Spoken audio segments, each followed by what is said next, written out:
ನಮಸ್ಕಾರ ಸ್ನೇಹಿತರೆ, ನಾನು ಏನು ಕರಿವಸಪ್ಪ. ಆತ್ಮೀಯರೇ, ನಾವು GPSTR ಅಂದರೆ ಪದವೀಧರ ಪ್ರಾಥಮಿಕ ಶಾಲಾ ಶಿಕ್ಷಕರ ನೇಮಕಾತಿಯಲ್ಲಿ ಸಾಮಾನ್ಯ ಪತ್ರಿಕೆ ಒಂದು ಸಾಮಾನ್ಯ ಪತ್ರಿಕೆ ಅಂದರೆ ಎಲ್ಲ ಟೀಚರ್ಸಿಗೂ ನೇಮಕಾತಿಯಲ್ಲಿ ಎಲ್ಲ ಶಿಕ್ಷಕರಿಗೂ ಸಹಿತ ಬರೀಲೇಬೇಕಾಗಿರುವಂಥ ಒಂದು ವಿಶೇಷವಾದಂಥ ಒಂದು ಪತ್ರಿಕೆ, ಸಾಮಾನ್ಯ ಪತ್ರಿಕೆ. ಇದರಲ್ಲಿ ಈಗಾಗಲೇ ನಾವು 2 ತರಗತಿಗಳಲ್ಲಿ ಇದರ ಮಾಹಿತಿಯನ್ನು ಚರ್ಚೆ ಮಾಡಿದ್ದೀವಿ. ಇದು ಪತ್ರಿಕೆ ಹೇಗಿರುತ್ತೆ ಮತ್ತು ಅದರಲ್ಲಿರುವಂಥ ಸಿಲೆಬಸ್ ಏನು ಮತ್ತು ಒಂದು ಪ್ರಶ್ನೆ ಪತ್ರಿಕೆಯ ಸ್ವರೂಪ ಏನಿರುತ್ತೆ ಅಂಥೇಳಿ 1ನೇ ಸೆಷನಲ್ಲಿ ಚರ್ಚೆ ಮಾಡಿದರೆ, 2ನೇ ಸೆಷನ್ನಲ್ಲಿ ನಾವು ವರ್ಣಮಾಲೆ ಮತ್ತು ಗುಣಿತಾಕ್ಷರ ಸಂಯುಕ್ತಾಕ್ಷರಗಳ ಬಗ್ಗೆ ವಿವರವಾದಂಥ ಮಾಹಿತಿಯನ್ನು ಚರ್ಚೆ ಮಾಡಿದ್ದೀನಿ. ಸ್ನೇಹಿತರೆ, ಮತ್ತೊಂದು ಹೊಸ ವಿಚಾರದೊಂದಿಗೆ ನಾವು ಈ ತರಗತಿಯನ್ನು ಪ್ರಾರಂಭ ಮಾಡ್ತಾ ಇದ್ದೇನೆ. ನಿಮಗೆಲ್ಲರಿಗೂ ಆತ್ಮೀಯವಾದಂಥ ಸ್ವಾಗತವನ್ನು ಕೋರ್ತಾ ಇದ್ದೇನೆ. ಸ್ನೇಹಿತರೆ, ನಾವು ಈ ಒಂದು ಸೆಷನ್ನಲ್ಲಿ, ಈ ಒಂದು ತರಗತಿಯಲ್ಲಿ ನಾವು ಮುಖ್ಯವಾದಂಥ ಒಂದು ಕನಿಷ್ಠ 3 ರಿಂದ 4 ಪ್ರಶ್ನೆಗಳು ಈ ಒಂದು ಸೆಷನ್ನಲ್ಲಿ ಬಂದೇ ಬರುತ್ತೆ. 3-4 ಕ್ವಶನ್ಸ್ ಇದ್ದೇ ಇರ್ತವೆ ಇದರಲ್ಲಿ.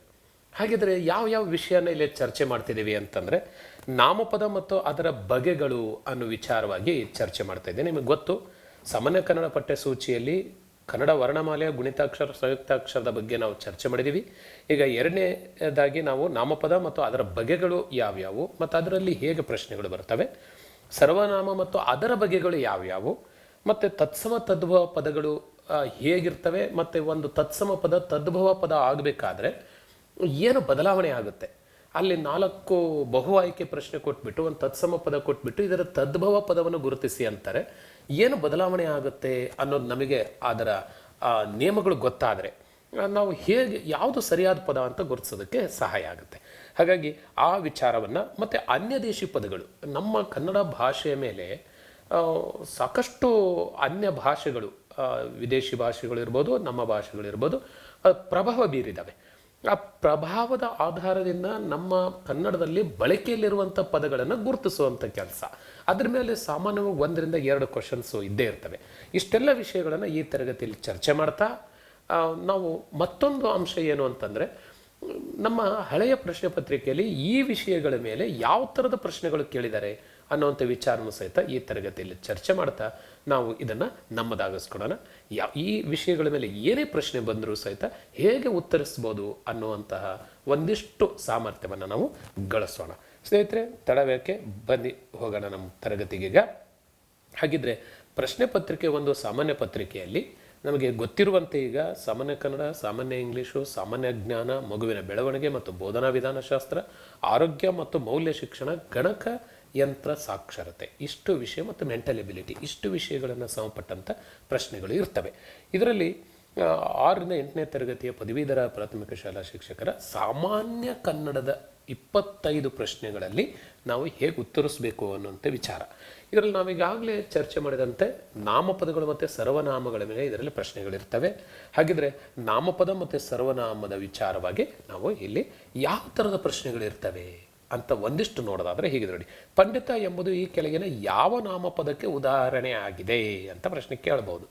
ಅಂದರೆ ನಮಗೇನು ಗೊತ್ತಿರಬೇಕು, ಇಲ್ಲಿ ನಾಮಪದ ಅಂದ್ರೆ ಏನು ಅಂತ ಗೊತ್ತಿರಬೇಕು.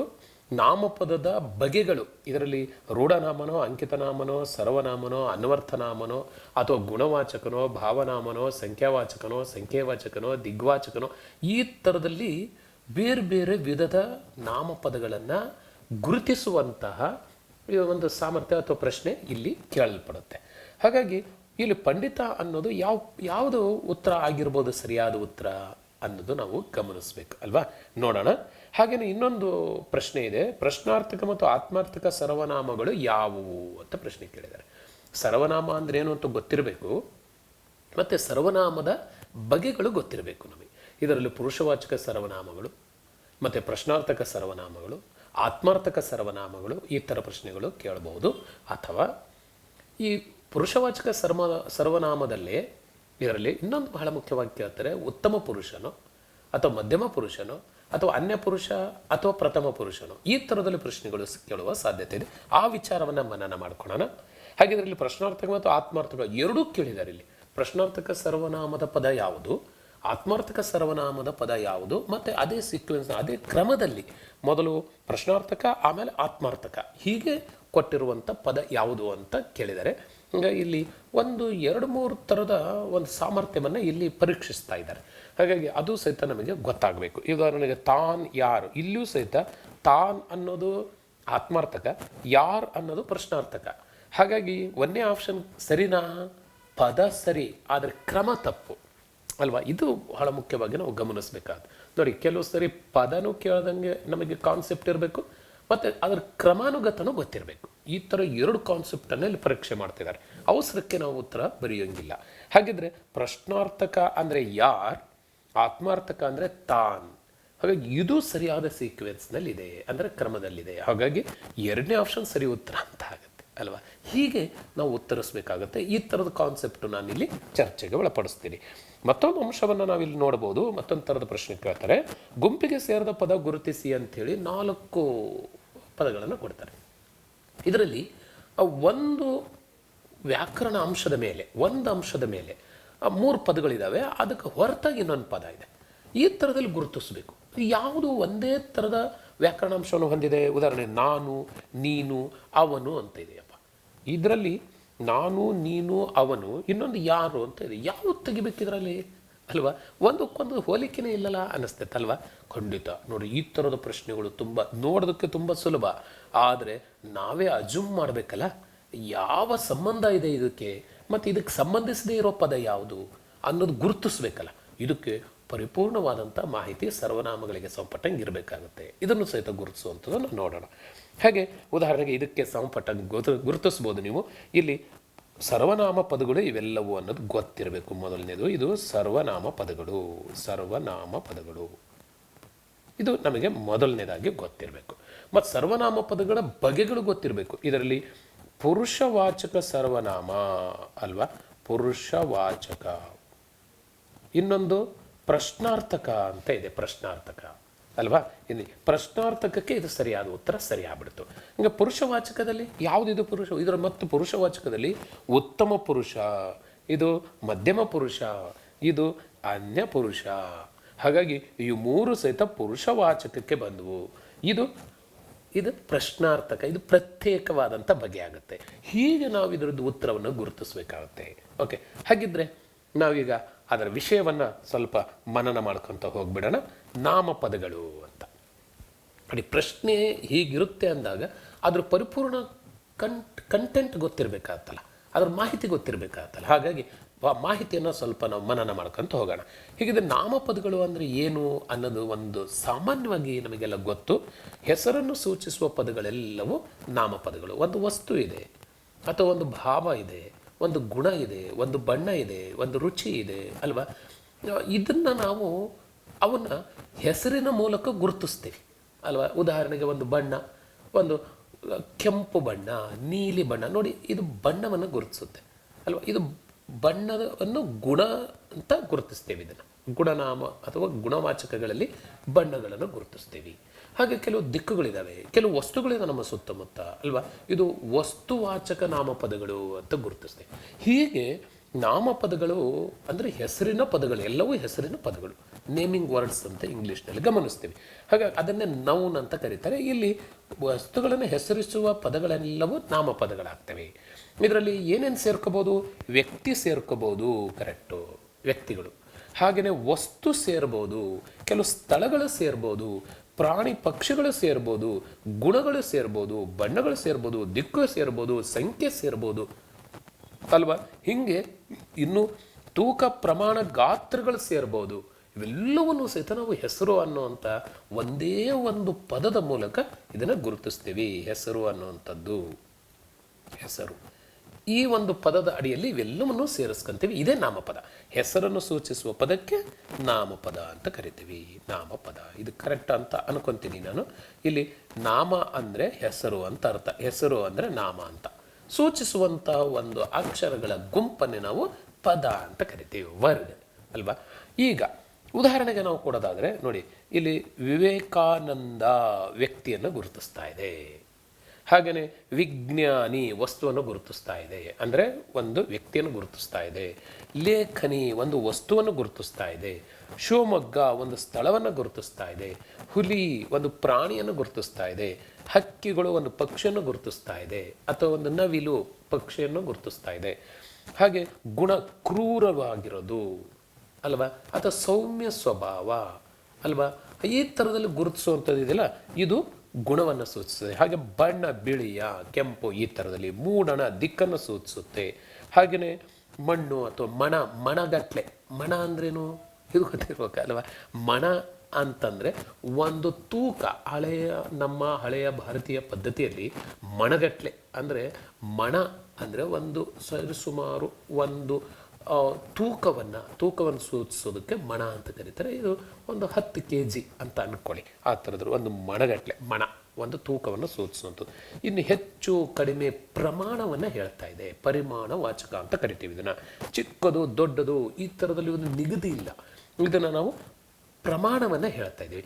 ಹೀಗೆ ಒಂದು ಪ್ರಮಾಣ, ಒಂದು ಗಾತ್ರ, ಹಾಗೆಯೇ ಒಂದು ತೂಕ, ಒಂದು ದಿಕ್ಕು, ಈ ಥರದಲ್ಲಿ ಒಂದು ಹೆಸರಿನಿಂದ ಗುರುತಿಸಿದರೆ ಇದನ್ನೇ ನಾವು ನಾಮಪದಗಳು ಅನ್ನೋಂಥ ಹೇಳ್ತೀವಿ. ಇಷ್ಟು ನಾಮಪದಗಳಿಗೆ ಸಂಪಟ್ಟಿರುವಂಥ ವಿಚಾರ.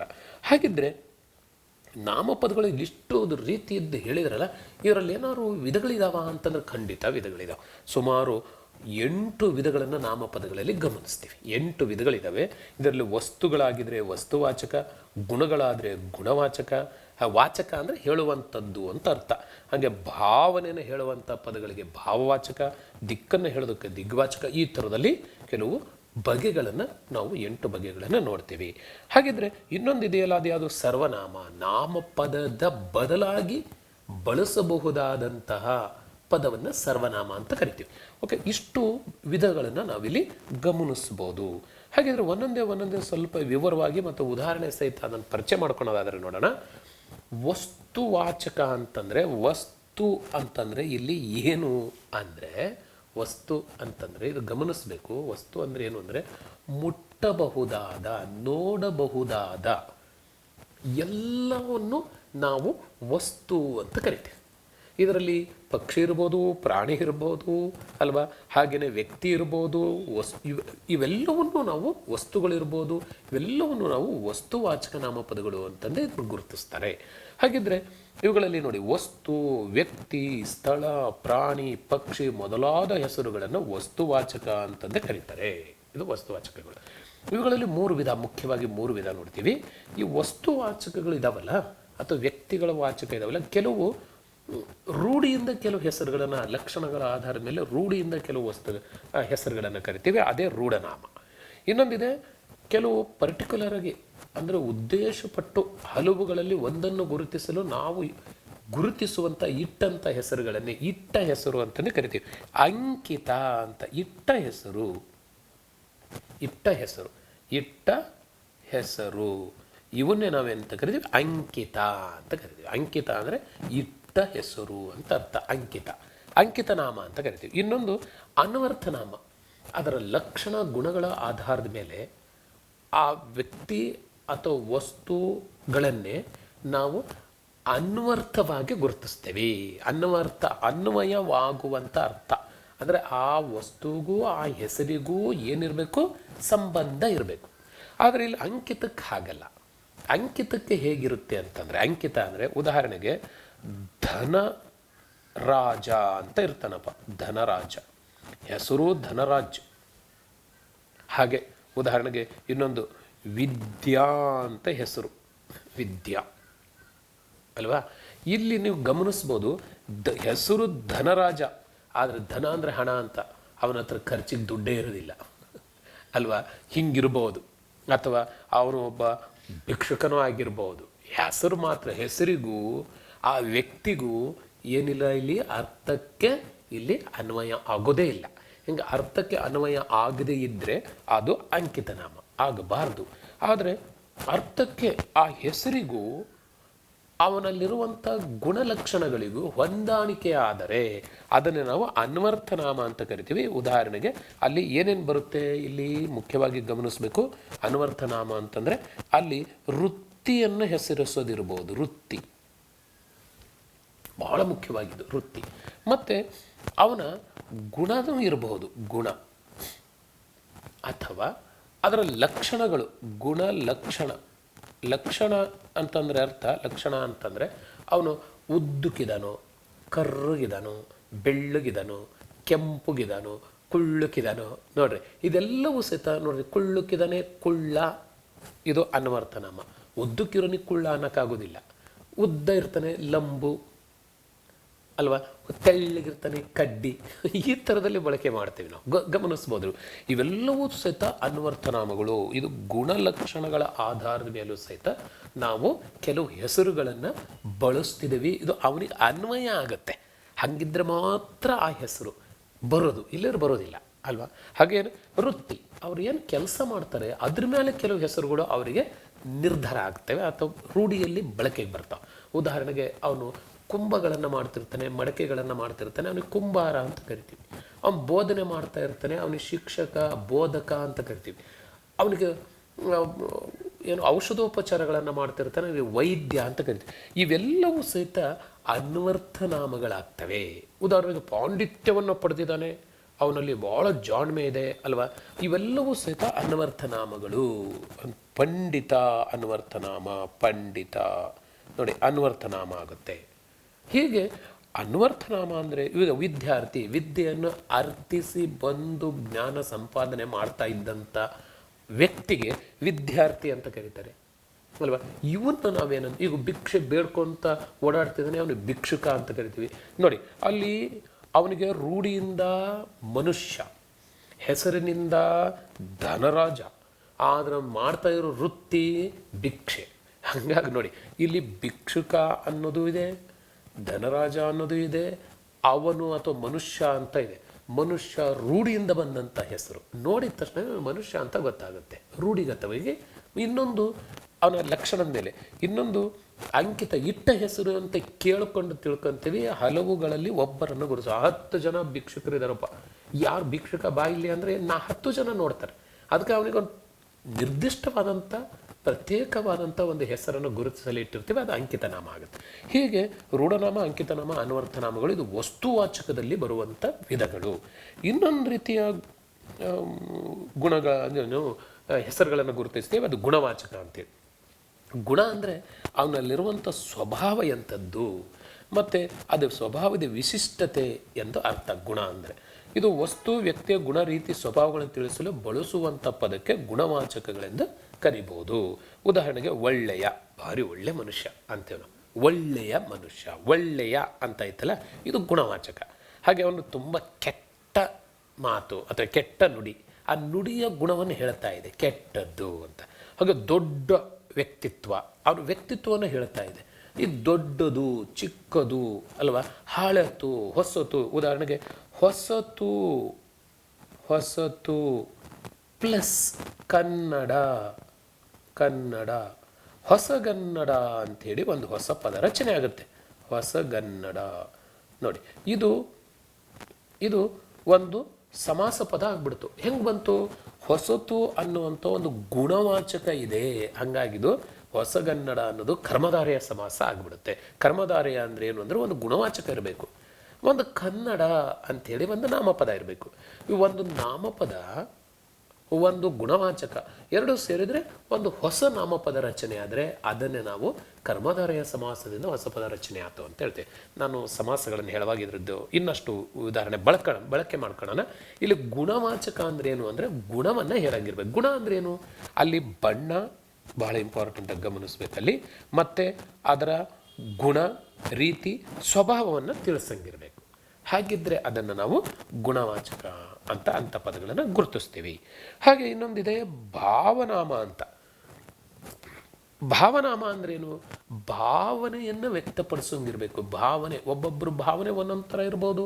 ಹಾಗಾಗಿ ಭಾವನೆ ಅಂದ್ರೆ ಏನು ಅಂತಂದರೆ ಒಂದು ವಸ್ತು ಅಥವಾ ಕ್ರಿಯೆಯ ಭಾವವನ್ನು, ವಸ್ತುವಿನ ಭಾವ ಅಥವಾ ಒಂದು ಕ್ರಿಯೆಯ ಭಾವವನ್ನು ತಿಳಿಸುವ ಪದಗಳಿಗೆ ಭಾವನಾಮಗಳು ಅಂತ ಕರಿತೀವಿ. ಉದಾಹರಣೆಗೆ ಇಲ್ಲಿ ಕೆಂಪು ಅನ್ನೋದಿರ್ಬೋದು, ಹಿರಿಮೆ ಅನ್ನೋದಿರ್ಬೋದು, ನೋಟ, ಆಟ, ಮಾಟ, ಇವೆಲ್ಲವೂ ಸಹಿತ ಭಾವನಾಮಗಳಾಗ್ತವೆ. ಬಹಳ ಮುಖ್ಯವಾಗಿದ್ದು ಗಮನಿಸಬೇಕು, ಭಾವನಾಮಗಳು.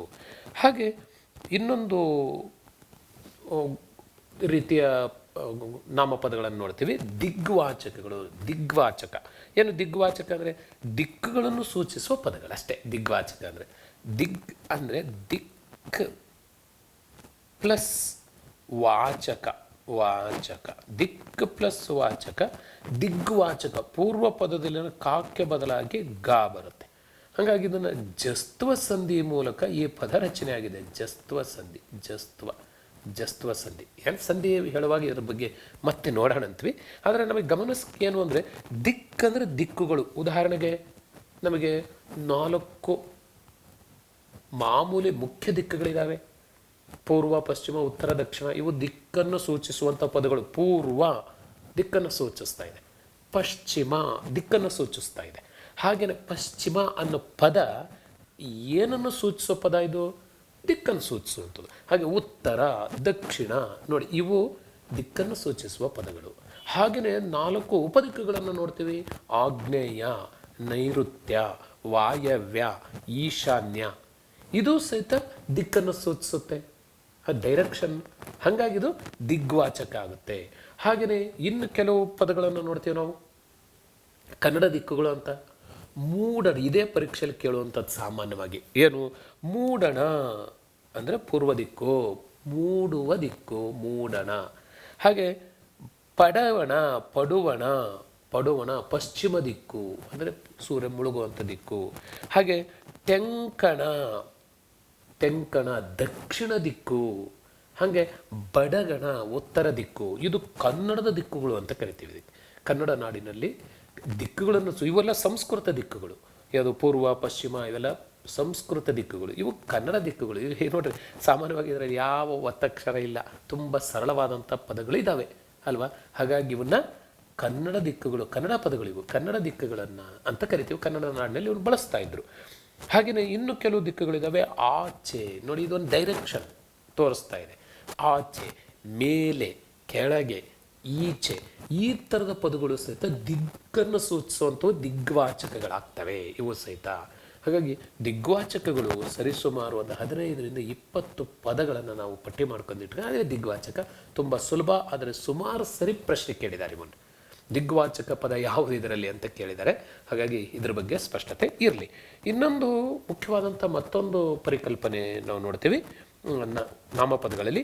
ಪರಿಮಾಣವಾಚಕ, ಪ್ರಮಾಣ. ಏನು ಪ್ರಮಾಣ ಅಂದರೆ?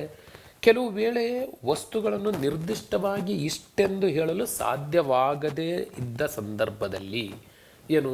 ಈ ಉದಾಹರಣೆಗೆ 1 ಮಣ, 2 ಮಣ, 1 ಕಿಲೋಗ್ರಾಮ್, 4 ಕಿಲೋಗ್ರಾಮ್, 50, 60 ಈ ಥರದಲ್ಲಿ ಸೇರು, 5 ಸೇರು, 10 ಸೇರು ಈ ಥರ ಹೇಳುವಾಗ ಸೇರು, ಗಿದ್ನ, ಮಣ, ಪಲ್ಲ, ಹಾಗೆ ಕಿಲೋಗ್ರಾಮ್ ಈ ಥರ ಹೇಳುವಾಗ ಅವೆಲ್ಲವೂ ಒಂದು ನಿಗದಿತ ಆದಂಥ ಪ್ರಮಾಣ ಇದೆ. ಅದಕ್ಕೆ ಒಂದು ಪ್ರಮಾಣ ಇದೆ, ನಿಗದಿತವಾದದ್ದು. ಎಲ್ಲ ಕಡೆ ಒಂದೇ ಪ್ರಮಾಣ.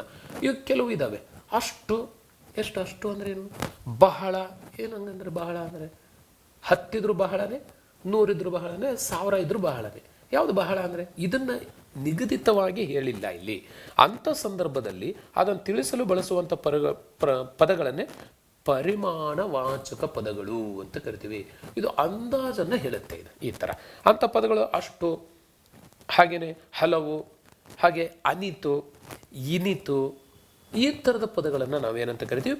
ಪರಿಮಾಣವಾಚಕ ಪದಗಳು ಅಂತ ಕರಿತೀವಿ. ಇದ್ರ ಬಗ್ಗೆ ಒಂದು ಸ್ವಲ್ಪ ಗಮನಕ್ಕಿರಲಿ. ಹಾಗೆಯೇ ಇನ್ನು ಸಂಖ್ಯಾವಾಚಕ ಪದಗಳು. ಒಂದು ಸಂಖ್ಯಾ ಸೂಚಕವನ್ನು ಉದಾಹರಣೆಗೆ ಹೀಗೊಂದು ಪದ ಇದೆಯಪ್ಪ, ಒಂದು ಸಂಖ್ಯಾ ಸೂಚಕ ಅಂತ ಕರಿತೀವಿ. ಈ ಸೂಚಕ ನಮಗೆ ನೋಡಿದ ತಕ್ಷಣ ಗೊತ್ತಾಯ್ತು ಇದು 5 ಅಂತ. ಆ ಧ್ವನಿ ಮಾಡಿದ್ವಲ್ಲ, 5 ಅಂತ ಧ್ವನಿ ಮಾಡ್ತಿದ್ದೇವಲ್ಲ, ಅದು ಶಬ್ದವಾಗುತ್ತೆ. ಶಬ್ದ. ಈ ಶಬ್ದವನ್ನು ಒಂದು ಪದಗಳ ಅಂದರೆ ಅಕ್ಷರಗಳ ಮೂಲಕ ಹಿಡಿದಿಡ್ಬೇಕಪ್ಪ. ಹೆಂಗೆ ಹಿಡೋದು ಈ ಶಬ್ದವನ್ನು? 5 ಅನ್ನೋ ಶಬ್ದವನ್ನು, ಧ್ವನಿಯನ್ನು ಪದದ ಮೂಲಕ, ಅದು ಅಕ್ಷರದ ಮೂಲಕ ಹಿಡಿದುಕೊಡ್ಬೇಕು. ಅಕ್ಷರಗಳ ಮೂಲಕ ಹೆಂಗೆ? ಈ ಥರ 5 ಅಂತ ಈ ಥರ ಬರೀತೀವಿ. ಈ 5 ಅನ್ನೋ ಪದ ಇದೆಯಲ್ಲ, ಇದು ಏನನ್ನು ಸೂಚಿಸ್ತಾ ಇದೆ? ಸಂಖ್ಯೆಯನ್ನು ಸೂಚಿಸ್ತಾ ಇದೆ. ಹಾಗಾಗಿ ಸಂಖ್ಯಾ ವಾಚಕ ಅಂತ ಕರಿತೇವೆ. ಒಂದು ಸಂಖ್ಯೆಯನ್ನು ಧ್ವನಿಸಿ ಹೇಳುವಂತಹ ಅಕ್ಷರಗಳಿಂದ ಕೂಡಿದ ಪದವೇ ಸಂಖ್ಯಾವಾಚಕ. ಅದೇ ಸಂಖ್ಯೆ ಹೆಸರನ್ನು ತಿಳಿಸುವ ಪದಗಳಿಗೆ ಸಂಖ್ಯಾವಾಚಕಗಳು ಅಂತ ಕರಿತೀವಿ. ಉದಾಹರಣೆಗೆ 12 ಅಂತ ಇದೆಯಪ್ಪ. ಒಂದು ಒಂದು ಮತ್ತು ಹೀಗೆ 12 ಅಂತ ಇದೆ. ಇದು ಏನಂತ ಓದಬೇಕು ಗೊತ್ತಿಲ್ಲ. ಈಗಿನ್ನು ಕಲಿತಾ ಇರೋ ಮಗುವಿಗೆ ಕೇಳ್ರಿ ಇದು 1 2 ಅಥವಾ ಹಿಂಗೆ ಅಡ್ಡಗೆರೆ ಒಂದು ಹಿಂಗೇನೋ ಬರೆದಿದೆಯಪ್ಪ, ಏನು ಗೊತ್ತಿಲ್ಲ ನಮಗೆ ಅದು ಹಂಗಂದ್ರೆ ಏನು ಅಂಥೇಳಿ ಒಂದು ಪದವನ್ನು ಅದಕ್ಕೆ ರೂಢಿಸ್ತೀವಿ. ಅದರ ಧ್ವನಿಯ ಅದೊಂದು ಶಬ್ದ 12 ಅಂತಾರೆ ಇದಕ್ಕೆ. ಅದು ಹೆಂಗೆ ಬರೆಯೋದು ಹೇಗೆ? ಇದು ಸಂಖ್ಯಾ ಅಂದರೆ ಸಂಖ್ಯೆಗಳನ್ನು ಅಥವಾ ಅಂಕಿಗಳನ್ನು ಬಳಸಿ ಆ ಸಂಕೇತಗಳನ್ನು ಬಳಸಿದರೆ ಅದು 12 ಆಗುತ್ತೆ. ಅದೇ ಅಕ್ಷರಗಳನ್ನು ಬಳಸಿದರೆ ಅದೇ ಸಂಖ್ಯಾ ಸೂಚಕ ಪದವಾಗುತ್ತೆ. ಸಂಖ್ಯಾ ಸೂಚಕ ಈ ಸಂಖ್ಯೆಯನ್ನು ಸೂಚಿಸುವ ಪದ. ಹಾಗಾಗಿ ಆ ಥರದ ಪದಗಳು 12, 50, 80 ಈ ಥರದ ಪದಗಳೆಲ್ಲವೂ ಸಂಖ್ಯಾ ಸೂಚಕಗಳಾಗ್ತವೆ. ಇನ್ನೊಂದು ಥರದ ಪದಗಳಿದೆ, ಏನು ಸಂಖ್ಯೆಯ ವಾಚಕಗಳು ಅಂತ. ಸಂಖ್ಯೆಯ ವಾಚಕ ಏನು? ಸಂಖ್ಯಾವಾಚಕಕ್ಕೂ ಸಂಖ್ಯೆಯ ವಾಚಕಕ್ಕೂ ಏನು ವ್ಯತ್ಯಾಸ? ತುಂಬ ಸುಲಭ.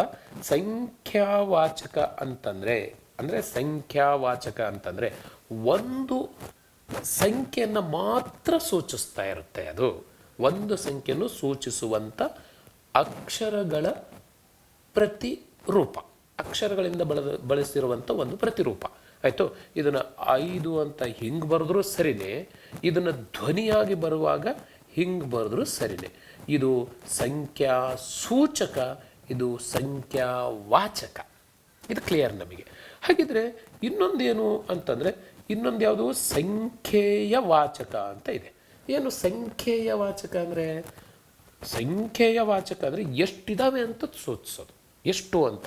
ಹಾಗಾಗಿ ಉದಾಹರಣೆಗೆ ಸಂಖ್ಯೆಯ ನಾವು ಹೇಳಬೇಕಾದ ಅಂಶ ಅಥವಾ ಸ್ಥಾನ ಎಷ್ಟನೆಯದು ಎಂದು ಹೇಳುವಾಗ ಬಳಸುವ ಪದಗಳಿಗೆ ಸಂಖ್ಯೆಯ ವಾಚಕಗಳು ಅಂತ ಕರಿತೀವಿ. ಉದಾಹರಣೆಗೆ ಒಂದು ಗಮನಿಸ್ಬೋದು ನಾವು. ಉದಾಹರಣೆಗೆ ಇಲ್ಲಿ 3 ಅನ್ನೋದಕ್ಕೂ ಹಾಗೆ 3ನೇ ಅನ್ನೋದಕ್ಕೂ ಏನಾದ್ರು ವ್ಯತ್ಯಾಸ ಇದೆಯಾ? 3ನೇ ಹುಡುಗ ಎದ್ದು ಬಾ ಅಂದಾಗ ಅವನೇನು ಮಾಡ್ತಾನೆ? 1 2 3ನೇ ಅಂತ ಹುಡುಕ್ತಾನೆ. ಅವಾಗ 3ನೇನು ಆವಾಗ ಅವನು ಎದ್ದು ಬರ್ತಾನೆ. 3ನೇ ಅಂದರೆ ಅವನಿಗೆ 3ನೇನು ಅಂತ ಗೊತ್ತಾಗಬೇಕಾದ್ರೆ 1ರಿಂದ ಹೋಗಬೇಕು ಅಲ್ವಾ? ಇದು ಇಂಪಾರ್ಟೆಂಟ್. 3 ಅಂತ ಮತ್ತೊಂದು ಪದವನ್ನು ಬಳಕೆ ಮಾಡ್ತಿದ್ದೆ ನಾನು. 3 ಏನು? 3 ಅಂದರೆ 3 ಬನ್ನಿ ಅಂತೇವೆ ನಾವು. 3 ಗಂಡು ಮಕ್ಕಳು ಎದ್ದು ನಿಲ್ಲಿ ಅಂತ ಅಂತೇವೆ ಅಂತ ಅಂದ್ಕೊಳ್ಳಿ. ಅವಾಗ ಏನು ಮಾಡ್ಬೇಕು? ಅವರು 3 ಜನ 1 2 3 1 2 3 ಜನ ಎದ್ದು ನಿಲ್ಲಬೇಕು, ಒಬ್ಬರು ಬರುವುದಿಲ್ಲ. ಅದೇ 3 ಅಂದರೆ ಒಂದು ಸಂಖ್ಯೆ ಸೂಚಕವನ್ನು ಒಂದು ಅಕ್ಷರಗಳ ರೂಪದಲ್ಲಿ ವ್ಯಕ್ತಪಡಿಸ್ತಿದ್ದೇವೆ ಅಷ್ಟೇ. ಇದು 3 ಅಂತ ಒಂದು ಧ್ವನಿಯನ್ನು ತೋರಿಸ್ತಾ ಇದ್ದೀವಿ. ಇದು 3, ಇದು 3 ಇನ್ಕ್ಲೂಡಿಂಗ್ 1 ಅಂದರೆ 1ರಿಂದ ಸೇರಿಸಿ ತಗೊಂಡ್ರೆ 1 2 3 3 ಅಂತ ಆಗುತ್ತೆ. ಇದನ್ನು ಸಂಖ್ಯೆಯ ವಾಚಕ ಅಂತ ಕರೀತಾರೆ. ಸಂಖ್ಯಾವಾಚಕ, ಸಂಖ್ಯೆಯ ವಾಚಕ. ಈಗ ಸಂಖ್ಯಾವಾಚಕಗಳು ವಸ್ತು ವ್ಯಕ್ತಿಗಳನ್ನು ಒಳಗೊಂಡಿದ್ದರೆ ಅದೇ ಸಂಖ್ಯೆಯ ವಾಚಕವಾಗುತ್ತದೆ. ಅಂದರೆ ಉದಾಹರಣೆಗೆ 12ನೇಯ, 80ನೇಯ, 3 ಈ ಥರದ ಪದಗಳನ್ನು ನಾವು ಸಂಖ್ಯೆಯ ವಾಚಕ ಅಂತ ಕರಿತೀವಿ. 3 ಸಂಖ್ಯಾವಾಚಕ, 3 ಸಂಖ್ಯೆಯ ವಾಚಕ, 3ನೇ ಸಂಖ್ಯೆಯ ವಾಚಕ. ಈ ಡಿಫ್ರೆನ್ಸ್ ನಾವು ಅರ್ಥ ಮಾಡ್ಕೋಬೇಕು, ಅದೇ ಇಂಪಾರ್ಟೆಂಟ್ ಅಷ್ಟೇ. ಇವುಗಳ ವ್ಯತ್ಯಾಸ ನಿಮಗೆ ಅರಿವು ಬಂತು ಅಂತ ಅನ್ಕೊತೀನಿ. ಓಕೆ, ಮತ್ತೊಂದು ರೀತಿಯ ಪದಗಳನ್ನು ಗಮನಿಸ್ತೇವೆ ನಾವು. ಇದನ್ನು ನಾವು ಸರ್ವನಾಮಗಳು, ಇದು 8 ನಾಮಪದಗಳ ವಿಧಗಳನ್ನು ಗಮನಿಸಿದ್ವಿ. ಈಗ ಸರ್ವನಾಮ ಅಂದ್ರೆ ಏನು? ನಾಮಪದಕ್ಕೂ ಸರ್ವನಾಮಕ್ಕೂ ಏನು ಸಂಬಂಧ ಇದೆ? ಬಹಳ ಸುಲಭ ನೋಡಿ. ನಾಮಪದಗಳು ಒಂದು ವಾಕ್ಯ ಗುಚ್ಛದಲ್ಲಿ ಅಂದರೆ ಒಂದು ಪ್ಯಾರಾಗ್ರಾಫ್ನಲ್ಲಿ ಒಂದು ಪ್ಯಾರಾಗ್ರಾಫ್ ಇದೆ. ಈ ಪ್ಯಾರಾಗ್ರಾಫ್ನಲ್ಲಿ ಒಬ್ಬ ವ್ಯಕ್ತಿಯ ಹೆಸರು, ಉದಾಹರಣೆಗೆ ಭೀಮ ಅಂಥೇಳಿ ಒಂದು ಪದ. ಭೀಮನು ಶಾಲೆಗೆ ಬಂದನು. ಭೀಮನು ಪ್ರಾರ್ಥನೆಯಲ್ಲಿ ಪಾಲ್ಗೊಂಡನು. ಭೀಮನು ತರಗತಿಯ ಒಳಗೆ ಹೋಗಲಿಲ್ಲ. ಇಲ್ಲಿ ಎಷ್ಟು ಸರಿ ಭೀಮ ಬಂತು? 3 ವಾಕ್ಯ ಬಳಕೆ ಮಾಡಿದೆವು ಆ ಪ್ಯಾರಾಗ್ರಾಫ್ನಲ್ಲಿ. ಮೂರು ವಾಕ್ಯದಲ್ಲೂ ಸಹಿತ ಭೀಮನು ಭೀಮನು ಭೀಮನು ಬಳಕೆ ಮಾಡ್ತಿದ್ದೀವಿ. ಇದು ಅಗತ್ಯನಾ? ಒಂದೇದು ಇದು ಅಗತ್ಯ. ಯಾಕಂದರೆ ಇವನು ಭೀಮನು ಮತ್ತು ಯಾರು ಒಂದು ಪಾತ್ರ ಅಲ್ಲಿ ಬೇಗ ಭಾಗವಹಿಸಿದ್ದು, ಸುಮಾರು ಮಕ್ಕಳು ಭಾಗವಹಿಸಿದ್ದಾರೆ, ಅವನನ್ನೇ ನಾವು ಪ್ರತ್ಯೇಕವಾಗಿ ಪರ್ಟಿಕ್ಯುಲರಾಗಿ ಹೇಳ್ತಾ ಇದ್ದೀವಿ. ಹಾಗಾಗಿ ಬಳಸ್ಬೋದಾ? ಹಾಗೆ ಬಳಸ್ಬೋದು. ಆದರೆ ಕೇಳುಗರಿಗೆ, ಓದುಗರಿಗೆ ಈ ಭೀಮನು ಭೀಮನು ರಿಪೀಟೆಡ್ ಆದ ತಕ್ಷಣ ಅಸಹ್ಯ ಅನಿಸುತ್ತದೆ, ಅಸಹನೆ ಅನಿಸುತ್ತೆ, ಚೆನ್ನಾಗಿ ಅನಿಸೋದಿಲ್ಲ. ಅಂಥ ಸಂದರ್ಭದಲ್ಲಿ ಈ ನಾಮಪದದ ಬದಲಾಗಿ, ಭೀಮನು ಅನ್ನುವಂಥ ನಾಮಪದದ ಬದಲಾಗಿ ಒಂದು ಸರಿ ಬಳಸಿದ ನಂತರ ಎರಡನೇ ಸರಿ ಅದೇ ಪದವನ್ನು ಬಳಸುವಾಗ ಮತ್ತು ಮೂರನೇ ಸರಿ ಅದೇ ಪದವನ್ನು ಬಳಸುವಾಗ ಅದರ ಬದಲಾಗಿ ಸೂಚಕವಾಗಿ ಮತ್ತೊಂದು ಪದವನ್ನು ಬಳಸ್ತೀವಿ. ಅದೇ ಸರ್ವನಾಮ. ಒಂದು ನಾಮಪದದ ಬದಲಾಗಿ ಅವುಗಳ ಸೂಚಕಗಳಾಗಿ ಬಳಸುವ ಪದಗಳಿಗೆ ಸರ್ವನಾಮಗಳು ಅಂತ ಕರಿತೇವೆ. ಯಾಕಿದಕ್ಕೆ ಸರ್ವನಾಮ ಅಂತ ಕರಿತೀವಿ? ಸರ್ವ ಅಂತಂದರೆ ಎಲ್ಲ ಅಂತ ಅರ್ಥ. ಇಲ್ಲಿ ಭೀಮನಿಗೂ ಅವನು ಅಂತ ಬಳಸ್ಬೋದು ನೋಡಿ. ಆದ್ರೆ ಭೀಮನು ಅನ್ನೋ ಬದಲಿ ಅವನು ಅಂತ ಬಳಸ್ಬೋದು. ಅವಾಗ ಇದೇ ವಾಕ್ಯ ಗುಚ್ಛವನ್ನು ಹೀಗೆ ಮಾಡಿ: ಭೀಮನು ಶಾಲೆಗೆ ಬಂದನು, ಅವನು ಪ್ರಾರ್ಥನೆಯಲ್ಲಿ ಪಾಲ್ಗೊಂಡನು, ಅವನು ತರಗತಿಯ ಒಳಗೆ ಹೋಗಲಿಲ್ಲ, ಆದರೆ ತರಗತಿಯ ಒಳಗೆ ಹೋಗಲಿಲ್ಲ. ನೋಡ್ರಿ, ಅವನು ಅಂದ ತಕ್ಷಣ ಅಷ್ಟು ಇರಿಟೇಟ್ ಆಗಲ್ಲ, ನಮಗೆ ಅಸಹ್ಯ ಅನಿಸೋದಿಲ್ಲ. ಅಂದರೆ ಮುಂದೆ ಏನು ಕ್ರಿಯೆ ನಡೀತು ಅಂತ ನಾವು ಅದ್ರ ಕಡೆಗೆ ಹೆಚ್ಚು ಗಮನವನ್ನು ಕೊಡ್ತೀವಿ. ನಮ್ಮ ಗಮನ ಕ್ರಿಯೆ ಕಡೆಗೆ ಸೆಳೀತಾ ಇದೆ. ಯಾಕಂದ್ರೆ ಅದೇ ನಾಮಪದ ಆಗಿರೋದ್ರಿಂದ ಅವನು ಅನ್ನೋದು ಅದನ್ನು ರೆಪ್ರೆಸೆಂಟ್ ಮಾಡ್ತಾ ಇದೆ, ಪ್ರತಿನಿಧಿಸ್ತಾ ಇದೆ. ಇಂಥ ಪದಗಳನ್ನೇ ನಾವು ಸರ್ವನಾಮ ಅಂತ ಕರೀತೀವಿ. ಇದು ಒಬ್ಬನಿಗೆ ಮಾತ್ರನಾ? ಇಲ್ಲ, ಯಾರಿಗಾರು ಬಳಸ್ಬೋದು. ಇಲ್ಲಿ ಭೀಮ ಒಂದು ಪ್ಯಾರಾಗ್ರಾಫ್ನಲ್ಲಾದರೆ ಮತ್ತೊಂದು ಸಂದರ್ಭದಲ್ಲಿ ಸೀತೆ ಅಂತ ಆಗ್ಬೋದು, ಅವಳು ಅಂತ ಆಗುತ್ತೆ. ಅದೇ ಇನ್ನೊಂದು ಸಂದರ್ಭದಲ್ಲಿ ಸೀತೆ ಬದಲಿ ಶಕುಂತಲೆ ಅಂತ ಬಳಸ್ಬೋದು. ಶಕುಂತಲೆ ಅನ್ನೋದಕ್ಕೆ ಅವಳು ಅಂತ ಬಳಸ್ತೀವಿ, ಸೀತೆ ಅನ್ನೋದಕ್ಕೆ ಅವಳು ಅಂತ ಬಳಸ್ತೀವಿ ಅಲ್ವಾ? ಆ ಪ್ಯಾರಾಗ್ರಾಫ್ನಲ್ಲಿ ಯಾವ ನಾಮಪದ ಇದೆಯೋ ಅದಕ್ಕೆ ಸಂವಾದಿಯಾಗಿ ಮುಂದಿನ ವಾಕ್ಯಗಳಲ್ಲಿ ಅದಕ್ಕೆ ಒಂದು ಪದವನ್ನು ಬಳಸ್ತೀವಿ ಪರ್ಯಾಯವಾಗಿ, ಅದೇ ಸರ್ವನಾಮ. ಇದು ಎಲ್ಲದಕ್ಕೂ ಬಳಸುವಂಥ ಸಾಧ್ಯತೆ ಇದೆ. ಹಾಗೆ ಅದನ್ನು ಸರ್ವನಾಮ ಅಂತ ಕರಿತೀವಿ. ಈ ಸರ್ವನಾಮಗಳಲ್ಲಿ ಮುಖ್ಯವಾಗಿ 3 ಭಾಗ ಮಾಡ್ತೀವಿ.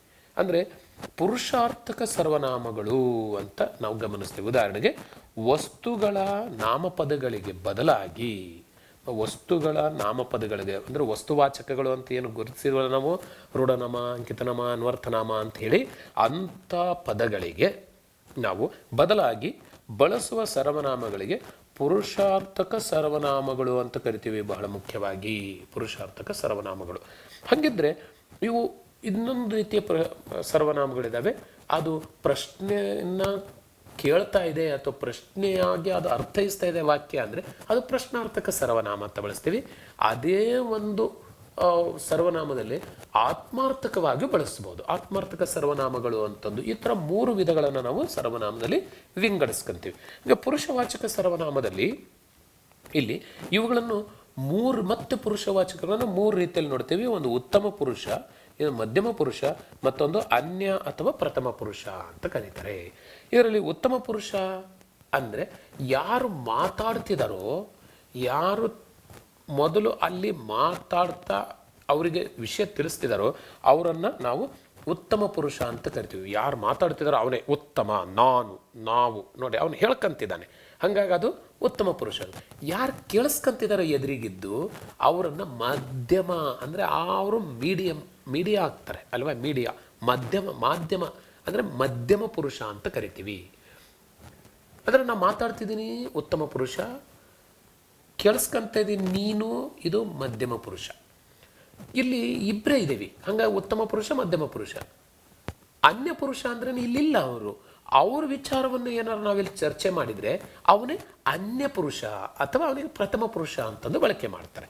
ಹಾಗಾಗಿ ಇಲ್ಲಿ ಹಾಗಿದ್ರೆ ಉತ್ತಮ ಪುರುಷ, ಈಗ ಒಂದು ಟೀಚರ್ ಮಾತಾಡ್ತಾ ಇದ್ದೀನಿ, ಮಗು ಕೇಳಿಸ್ಕೊಂತ ಇದೆ, ಹಾಗಾಗಿ ಇಲ್ಲಿ ನಾನು ಅಂದರೆ ಯಾರಿಲ್ಲಿ ಟೀಚರ್, ಅದು ಉತ್ತಮ ಪುರುಷ. ಮಗು ಕೇಳಿಸ್ಕೊಂತ ಇದೆ, ಅದು ನೀನು ಅಂತ ಹೇಳುತ್ತೆ, ಹಾಗಾಗಿ ಮಧ್ಯಮ ಪುರುಷ. ಅವರು ಇನ್ನೊಬ್ಬರ ಬಗ್ಗೆ, ಅವ್ರ ಸ್ನೇಹಿತನ ಬಗ್ಗೆ ಯಾಕೋ ಅವನು ಶಾಲೆಗೆ ಬರಲಿಲ್ಲ, ಅವನು, ಇದು ಅನ್ಯ ಪುರುಷ, ಅದು ಪ್ರಥಮ ಪುರುಷ. ಉದಾಹರಣೆಗೆ ಮಗು ಈಗ ಉತ್ತರ ಕೊಡ್ತಾ ಇದೆ, ಮಗು ಯಾರಿಗೆ ಹೇಳ್ತಾ ಇದೆ? ಶಿಕ್ಷಕರಿಗೆ ಹೇಳ್ತಾ ಇದೆ, ಸರ್ ನಾನು ಅವ್ರ ಮನೆಗೆ ಹೋಗಿದ್ದೆ. ನೋಡ್ರಿ, ನಾನು ಯಾರು ಬಳಸ್ತಾ ಇದ್ದಾರೆ? ಈಗ ಮಗು ಬಳಸ್ತಾ ಇದೆ. ಹಾಗಾಗಿ ಅವನಿಗೆ ಉತ್ತಮ ಪುರುಷ. ನಾನು ಅನ್ನೋವಂಥ ಪದ ಯಾರ ಬಳಸಲಿ ಅವನು ಉತ್ತಮ ಪುರುಷ. ಅದನ್ನು ಯಾರು ಕೇಳಿಸ್ಕೊಂತಿದ್ದಾರೆ ಅವ್ರ ಟೀಚರ್ ಕೇಳಿಸ್ಕೊಂತಿದ್ದಾರೆ, ಹಾಗಾಗಿ ಅಲ್ಲಿ ಮಧ್ಯಮ ಪುರುಷ ಆಗುತ್ತೆ. ಅದೇ ಶಾಲೆ ಬಿಟ್ಟಂಥ ಮಗುವಿನ ಬಗ್ಗೆ ಹೇಳ್ತಿದ್ದಾರೆ, ಅವನು ಅಥವಾ ಅವಳು, ಅದು ಅನ್ಯ ಪುರುಷ ಆಗುತ್ತೆ. ಹಾಗಾಗಿ ಇಲ್ಲಿ ಸರ್ವನಾಮಗಳಲ್ಲಿ ಅದು ಪುರುಷಾರ್ಥಕ ಸರ್ವನಾಮದಲ್ಲಿ ಮುಖ್ಯವಾಗಿ 3 ವಿಧ ನೋಡಿದ್ವಿ. ಉತ್ತಮ ಪುರುಷ ನಾನು, ನಾವು, ನಿಂದ ಪ್ರಾರಂಭ ಆಗುತ್ತೆ. ಮಧ್ಯಮ ಪುರುಷ ನೀನು, ನೀವು, ನಿನಗೆ, ನಿನ್ನಿಂದ, ನಿನಗಾಗಿ, ಈ ಥರ ಹೇಳೋದೆಲ್ಲದು ಇದು ಮಧ್ಯಮ ಪುರುಷ ಆಗುತ್ತೆ. ನೀ. ಹಾಗೆ ಅನ್ಯ ಪುರುಷ ಅಥವಾ ಪ್ರಥಮ ಪುರುಷ ಅವನು, ಇವನು, ಅದು, ಇದು ಅಂತ ಆ ಮತ್ತು ಈನಿಂದ ಶುರು ಆದರೆ ಅವೆಲ್ಲವೂ ಅನ್ಯ ಪುರುಷ ಆಗುತ್ತೆ. ಇದು ಕ್ಲಿಯರ್ ಆಯಿತು ಅಂತ ಅನ್ಕೊತೀನಿ. ಇಲ್ಲಿ ನಾ, ಇಲ್ಲಿ ನೀ, ಇಲ್ಲಿ ಆ ಮತ್ತು ಈ, ಇಷ್ಟೇ. ತುಂಬ ಸುಲಭ ಆಯಿತಾ. ಹಾಗಿದ್ದರೆ ಇನ್ನೊಂದು ರೀತಿಯ ಸರ್ವನಾಮಗಳನ್ನು ನೋಡೋಣ. ಪ್ರಶ್ನಾರ್ಥಕ ಸರ್ವನಾಮ, ಪ್ರಶ್ನೆ ಮಾಡೋಂಗಿರಬೇಕು.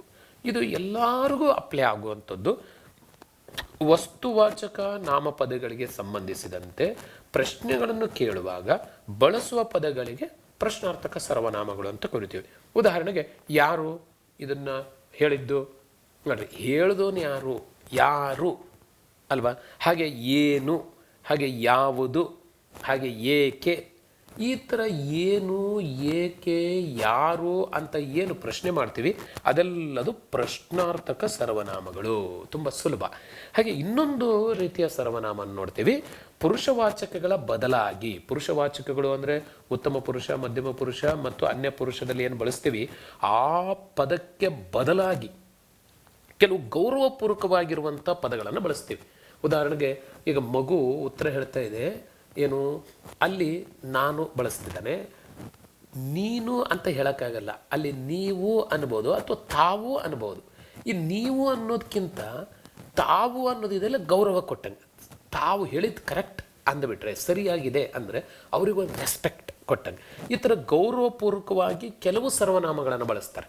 ಇವನ್ನೇ ನಾವೇನಂತ ಕರಿತೀವಿ, ಆತ್ಮಾರ್ಥಕ ಸರ್ವನಾಮಗಳು ಅಂತ ಕರಿತೀವಿ. ಅಂದರೆ ಆ ಎಲ್ಲ ಪ್ರತಿಯೊಬ್ಬ ವ್ಯಕ್ತಿಗೂ ಒಂದು ಆತ್ಮ ಅಂತ ಇದೆ, ಆತ್ಮವನ್ನು ಗೌರವಿಸಬೇಕು ಅನ್ನೋದಕ್ಕೆ ಆತ್ಮಾರ್ಥಕ ಸರ್ವನಾಮ ಅಂತ ಇಲ್ಲಿ ಗಮನಿಸ್ತಾರೆ. ಇದು ಹೆಂಗೆ ಬಳಕೆ ಆಗುತ್ತೆ ಅಂದರೆ, ಇಲ್ಲಿ ಯಾವುದೇ ಲಿಂಗ ವ್ಯತ್ಯಾಸ ಹೊಂದದೇ ಬಳಸುವಂಥ ಸರ್ವನಾಮ ಇದೆ. ಇಲ್ಲಿ ಪುಲ್ಲಿಂಗಕ್ಕೂ ತಾವು, ತಮಗೆ, ತಮ್ಮಿಂದ. ಇಲ್ಲಿ ಸ್ತ್ರೀಲಿಂಗಕ್ಕೂ ತಾನು, ತಮಗೆ, ತಮ್ಮಿಂದ. ಇಲ್ಲಿ ನಪುಂಸಕ ಲಿಂಗನೂ ಆಗಿರಬಹುದು. ಹಾಗಾಗಿ ಲಿಂಗ ಅಪ್ಲೈ ಆಗೋದೇ ಇಲ್ಲ, ಎಲ್ಲರಿಗೂ ಕಾಮನ್ ಆಗಿ ಸಾಮಾನ್ಯವಾಗಿ ಇದು ಬಳಕೆ ಮಾಡ್ತೀವಿ. ಹಾಗಾಗಿ ಇದನ್ನು ಆತ್ಮಾರ್ಥಕ ಸರ್ವನಾಮದಲ್ಲಿ ಲಿಂಗ ವ್ಯತ್ಯಾಸ ಇರೋದಿಲ್ಲ. ಎಲ್ಲ ಪದಗಳು ನೋಡಿ ಸಾಮಾನ್ಯವಾಗಿ ತಾನಿಂದ ಪ್ರಾರಂಭ ಆಗುತ್ತೆ. ಇವೆಲ್ಲವೂ ಆತ್ಮಾರ್ಥಕ ಸರ್ವನಾಮಗಳು ಆಗಿರ್ತವೆ. ತಾನು, ತಾವು, ತಮ್ಮ, ತನ್ನ, ತನಗೆ, ಈ ಥರ ತಾನಿಂದ ಪ್ರಾರಂಭ ಆಗುತ್ತೆ. ತುಂಬ ಸುಲಭ. ಒಂದೊಂದು ಅಕ್ಷರ ಚೆನ್ನಾಗಿ ಅದಕ್ಕೆ ಲಿಂಕ್ ಆಗಿಟ್ಕೊಂಡ್ರೆ ಸಾಕು, ಸುಲಭವಾಗಿ ಗುರುತಿಸ್ಬೋದು. ಓಕೆ ಸ್ನೇಹಿತರೆ, ಈಗ ನಾವು ನಾಮಪದಗಳು ಮತ್ತು ನಾಮಪದದ ಬಗೆಗಳು ಮತ್ತು ಸರ್ವನಾಮ ಮತ್ತು ಸರ್ವನಾಮದ ಬಗೆಗಳ ಬಗ್ಗೆ ಚರ್ಚೆ ಮಾಡಿದ್ದೀವಿ. ಈಗ ತತ್ಸಮ ತದ್ಭವ ಪದಗಳು ಮತ್ತು ಅನ್ಯದೇಶಿ ಪದಗಳು ಇವನ್ನು ಗಮನಿಸಿ ನಾವು ಪ್ರಶ್ನೋತ್ತರ ಚರ್ಚೆಗೆ ಹೋಗೋಣ. ಹಾಗಿದ್ರೆ ತತ್ಸಮ ಮತ್ತು ತದ್ಭವ ಪದಗಳು ಅಂದರೆ ಏನು ಮತ್ತು ಅದ್ರ ಮೇಲೆ ಏನು ಪ್ರಶ್ನೆಗಳು ಕೇಳ್ತಾರೆ ಅಂದರೆ, ಪ್ರಶ್ನೆ ಹೀಗಿರುತ್ತೆ, ಒಂದು ಸರಿ ಗಮನಿಸ್ಬೋದು. ವಂದ್ಯ ಅಂತ ಒಂದು ಪದ ಇದೆಯಪ್ಪ, ಇದರ ತದ್ಭವ ರೂಪ ಏನು ಅಂತ ಕೇಳ್ತಾರೆ. ವಂದ್ಯ. ಉದಾಹರಣೆಗೆ ಬಂಜೆ ಅನ್ನೋದು ಕರೆಕ್ಟಾ, ಸಂಜೆ ಅನ್ನೋದು ಕರೆಕ್ಟಾ, ವಿದ್ಯೆ ಅನ್ನೋದು ಕರೆಕ್ಟಾ, ವಂದನೆ ಅನ್ನೋದು ಕರೆಕ್ಟಾ, ವಂದ್ಯ ಅನ್ನೋದು ಸ್ವಲ್ಪ ಕಷ್ಟ ಅಲ್ವಾ. ತುಂಬ ಸುಲಭ. ನೀವು ಹೆಂಗೆ ಗುರುತಿಸ್ಬೋದು ಅಂತ ನೋಡಿ. ಇಲ್ಲಿ ಗೊತ್ತಾಗೋದು ಕಷ್ಟ ಆಗಬಹುದು ನಿಮಗೆ, ಯಾಕಂದರೆ ಇನ್ನೂ ತತ್ಸಮ ತದ್ಭವದ ಬಗ್ಗೆ ಸ್ಪಷ್ಟತೆ ಇಲ್ಲದೆ ಇದ್ದಾಗ ಇದು ಯಾವುದಾಗುತ್ತಪ್ಪ ಗೊತ್ತಿಲ್ಲ ಅನ್ನಂಗೆ ಆಗ್ಬಿಡುತ್ತೆ. ತುಂಬ ಸುಲಭ. ವಾ ಇದ್ದಿದ್ದೆಲ್ಲದು ಸಾಮಾನ್ಯವಾಗಿ ವಾ ಅನ್ನುವಂಥ ತತ್ಸಮ ಪದದಿಂದ ತದ್ಭವ ಆಗಬೇಕಾದ್ರೆ ಅದು ಬಾ ಆಗುತ್ತೆ. ಈ ರೂಲನ್ನು ಈ ಸಂದರ್ಭದಲ್ಲಿ ನಿಮಗೆಲ್ಲ ಪರಿಚಯಿಸ್ತೀನಿ. ಹಾಗಾದರೆ ಬಾ ಅಂದರೆ ಇಲ್ಲಿ ಯಾವುದಿದೆ, ಒಂದೇ ಒಂದು ಬಂಜೆ ಅನ್ನೋದು ಮುಗಿದು ಹೋಯ್ತು. ಎಷ್ಟು ಸುಲಭ ಇದೆ ಅಲ್ವಾ. ಹಾಗೆಯೇ ಇಲ್ಲಿ ಜ ಅಲ್ಲ ದ ಅಥವಾ ಯ ಅನ್ನೋದೆಲ್ಲ ಜ ಆಗುತ್ತೆ. ಈಗ ಯಮ ಅಂತ ಇದೆ ಅಂತಂದರೆ ಅದು ಜವ ಅಂತ ಆಗುತ್ತೆ. ಹಾಗಾಗಿ ಜವರಾಯ ಯಮರಾಜ ಜವರಾಯ ಅಂತ ಈ ಥರ ಆಗುತ್ತೆ. ಹಾಗಾಗಿ ಯಾ ಇದ್ದಿದ್ದೆಲ್ಲ ಜ ಆಗುತ್ತೆ. ಹಾಗಾಗಿ ಇಲ್ಲಿ ದ್ಯ ಅಂತ ಯಾವತ್ತಿದ್ದು ಇಲ್ಲಿ ಜೆ ಅಂತ ಆಗುತ್ತೆ. ಹಾಗಾಗಿ ಬಂಜೆ ಸರಿಯಾದಂಥ ಉತ್ತರ ಆಗುತ್ತೆ. ಇನ್ನು ಉಳಿದವು ಅಲ್ಲೇ ಅಲ್ಲ. ಆದರೆ ನಮಗೆ ಸರಿಯಾಗಿ ತತ್ಸಮ ತದ್ಭವಗಳಿಗೆ ಗೊತ್ತಿಲ್ಲ ಅಂದರೆ ನಾವು ವಂದನೆನೋ ಅಂತಂದೋ ಅಥವಾ ಸಂಧ್ಯಾ ವಂದನೆ ಅಂತ ಕೇಳಿದೆ ನೋಡಿ. ಸಂಧ್ಯಾ ಅಂದರೆ ಸಂಜೆ ಅಂತ ಅನ್ಕೊಂಡ್ಬಿಡ್ತೀವಿ. ಹಾಗಾಗಿ ಸಂಜೆ ಅನ್ನೋದನ್ನು ಗುರುತಿಸ್ತೀವಿ. ಆದರೆ ಸಂಧ್ಯಾ ಅಂದರೆ ಮಾತ್ರ ಸಂಜೆ. ಸಂಧ್ಯಾ ವಂದನೆ, ಅದು ವಂದ್ಯಾ ವಂದನೆ ಅಲ್ಲ, ಸಂಧ್ಯಾ. ಹಾಗಾಗಿ ಇಲ್ಲಿ ಯಾಗೆ ಸಂಧ್ಯಾ ಅಲ್ವಾ, ಸಾಕ್ ಸಾ ಹಾಗೆ ಉಳಿದಿದೆ. ದ್ಯಾ ಅನ್ನೋದು ಜೆ ಆಗಿದೆ. ಹಾಗಾಗಿ ಸಂಜೆ ಅಂದರೆ ಸಂಧ್ಯಾ. ಇದು ನಮಗೆ ಸ್ವಲ್ಪ ಕನ್ಫ್ಯೂಸ್ ಆಗುವಂಥದ್ದು. ಹಾಗಾಗಿ ಅದ್ರ ಬಗ್ಗೆ ನಾವು ಈ ತರಗತಿಯಲ್ಲೇ ಸ್ಪಷ್ಟತೆ ಮಾಡ್ಕೊಳ್ಳೋಣ. ಹಾಗಾದರೆ ತತ್ಸಮ ಅಂದ್ರೇನು, ತದ್ಭವ ಅಂದ್ರೇನು, ತತ್ಸಮ ಹೆಂಗಿರುತ್ತೆ, ತದ್ಭವ ಹೆಂಗಾಗುತ್ತೆ, ಇದು ಸ್ವಲ್ಪ ನೋಡೋಣ. ಹಾಗೆ ಇನ್ನೊಂದು ಪ್ರಶ್ನೆ ಹೀಗೆ ಕೇಳ್ತಾರೆ, ರಸೀದಿ ಪದವು ಕನ್ನಡಕ್ಕೆ ಈ ಭಾಷೆಯಿಂದ ಬಂದಿದೆ. ತುಂಬ ಸುಲಭ. ರಸೀದಿ ಅನ್ನೋದು ಕನ್ನಡದಲ್ಲಿ ಹೇಗೆ ಬಳಕೆಯಾಗಿದೆ ಅಂದರೆ ರೆಸಿಪ್ಟ್ ಅನ್ನುವಂತಹ ಆಂಗ್ಲ ಪದದಿಂದ ರೆಸಿಪ್ಟ್ ಅನ್ನುವಂಥ ಆಂಗ್ಲ ಪದ. ಆದರೆ ರೆಸಿಪ್ಟ್ ಅನ್ನೋದು ಮೂಲ ಆಂಗ್ಲನ ಅಲ್ಲ. ಆ್ಯಕ್ಚುಲಿ ಅದು ಪೋರ್ಚುಗೀಸ್ನಿಂದ ಬಂದಿರೋ ಪದ. ಅದು ಪೋರ್ಚುಗೀಸ್ ಭಾಷೆಯಿಂದ ಇಂಗ್ಲೀಷಿಗೆ ಹೋಗಿ ಇಂಗ್ಲೀಷ್ನಿಂದ ಇದು ಕನ್ನಡಕ್ಕೆ ಬಂದಿದೆ. ಹಾಗಾಗಿ ಇದು ಮೂಲ ಪದ ಯಾವುದು ಇದಕ್ಕೆ ಅಂತಂದರೆ ಪೋರ್ಚುಗೀಸ್. ಹಂಗಾಗಿ ರಸೀದಿ ಕನ್ನಡದ ಪದ ಅಲ್ಲೇ ಅಲ್ಲ ಅಲ್ವಾ. ಹಾಗಾಗಿ ರಸೀದಿ ಅನ್ನೋದು ಪೋರ್ಚುಗೀಸ್ ಪದ. ಹೆಂಗೆ ಗೊತ್ತಾಗುತ್ತಿದು? ಇದು ಸ್ವಲ್ಪ ಕಷ್ಟದ ಕೆಲಸ. ಸ್ವಲ್ಪ ಪದಗಳ ಉಚ್ಚಾರ, ಅದರ ರಚನೆ ಮತ್ತು ಅದು ಯಾವ ಭಾಷೆಗೆ ಹತ್ತಿರದಲ್ಲಿದೆ, ಈ ಥರದಲ್ಲಿ ನಾವು ಒಂದು ಸ್ವಲ್ಪ ಅಂದಾಜು ಮಾಡಿ ಗುರುತಿಸ್ಬೇಕು. ಇಲ್ಲ ನಾವು ಒಂದಿಷ್ಟು ಪಟ್ಟಿಗಳು ಸಿಗ್ತವೆ ನಮಗೆ, ಸುಮಾರು ಕಡೆ ಸಿಗುತ್ತೆ ನಿಮಗೆ. ಅದನ್ನು ಒಂದು ಕಡೆ ಪಟ್ಟಿ ಇಟ್ಕೊಂಡ್ಬಿಟ್ಟು ಅಭ್ಯಾಸ ಮಾಡಬೇಕಷ್ಟೇ. ಇದಕ್ಕೆ ಬೇರೆ ಮಾರ್ಗ ಇರೋದಿಲ್ಲ. ಇದರಲ್ಲಿ ಸುಮಾರು ಒಂದು 5-6 ಥರದ ಭಾಷೆಗಳು ನಮ್ಮ ಭಾಷೆ ಮೇಲೆ ಪ್ರಭಾವ ಬೀರಿದವೆ. ಅದರಲ್ಲಿ ಅರಬ್ಬಿ ಭಾಷೆ ಇರ್ಬೋದು. ಅರಬ್ಬರ ಕಾಲದಲ್ಲಿ ಅರಬ್ಬರ ದಾಳಿ ಮಾಡಿದಾಗ ಅಥವಾ ಅರಬ್ಬರು ನಮ್ಮ ದೇಶವನ್ನು ಆಳ್ವಿಕೆ ಮಾಡುವಾಗ ಅವರ ಆಳ್ವಿಕೆಯ ಪ್ರಭಾವದಿಂದ ನಮ್ಮಲ್ಲಿ ಕನ್ನಡ ಪದಗಳು ಬಳಕೆ ಆಗ್ಬಿಡ್ತವೆ.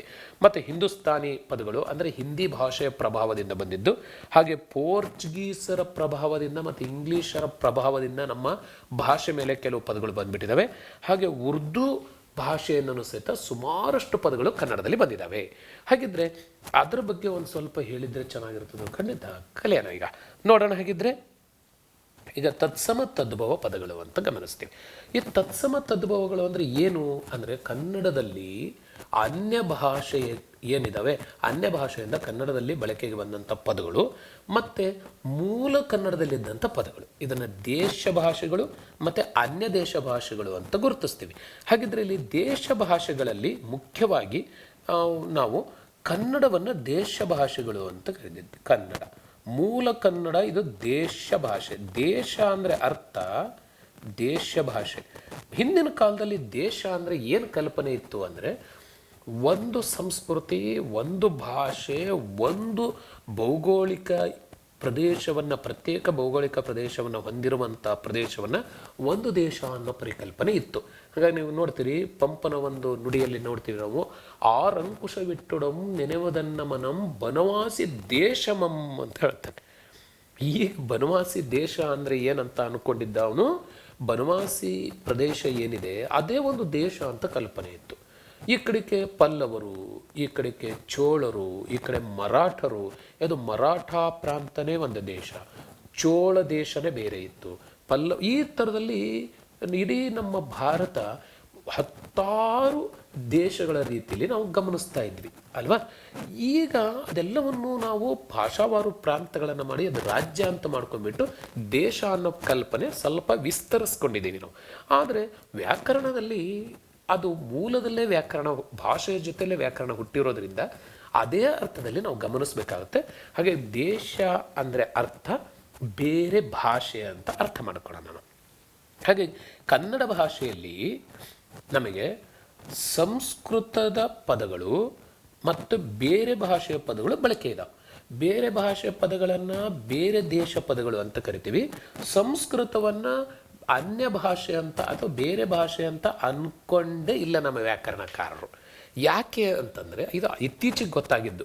ಕನ್ನಡ ಇದು ಸಂಸ್ಕೃತ ಜನ್ಯ ಅಂತಂದೇ ಭಾವಿಸಿದ್ರು. ಹಾಗಾಗಿ ಸಂಸ್ಕೃತ ಪದಗಳು ನಮ್ಮದೇ ಪದಗಳು ಅಂತ ಭಾವಿಸ್ಕೊಂಡಿದ್ರು. ಆನಂತರದ ಇತ್ತೀಚಿನ ಭಾಷಾ ಸಂಶೋಧನೆಯ ಸಂಶೋಧಕರು ಏನು ಮಾಡಿದರು, ಕನ್ನಡದ ಲಕ್ಷಣಗಳು ಮತ್ತು ಸಂಸ್ಕೃತದ ಲಕ್ಷಣಗಳನ್ನು ಹೋಲಿಕೆ ಮಾಡಿದಾಗ ಕನ್ನಡ ಸಂಸ್ಕೃತ ಜನ್ಯ ಅಲ್ಲ, ಇದು ದ್ರಾವಿಡ ಭಾಷೆಗಳಿಂದ ಬಂದಿದೆ ಅಂತ ನಿರ್ಧರಿಸಿ ಈಗ ಇದನ್ನು ಏನು ಮಾಡಿದ್ದಾರೆ, ಸಂಸ್ಕೃತವನ್ನು ಇದನ್ನು ತತ್ಸಮ ಅಂತಂದು ಮತ್ತು ಅದರಲ್ಲಿ ಒಂದೀಟು ವ್ಯತ್ಯಾಸವಾಗಿ ಬಳಕೆ ಮಾಡಿರೋದನ್ನು ತದ್ಭವ ಪದಗಳು ಅಂತ ಪ್ರತ್ಯೇಕವಾಗಿ ನೋಡ್ತಾ ಇದ್ದಾರೆ.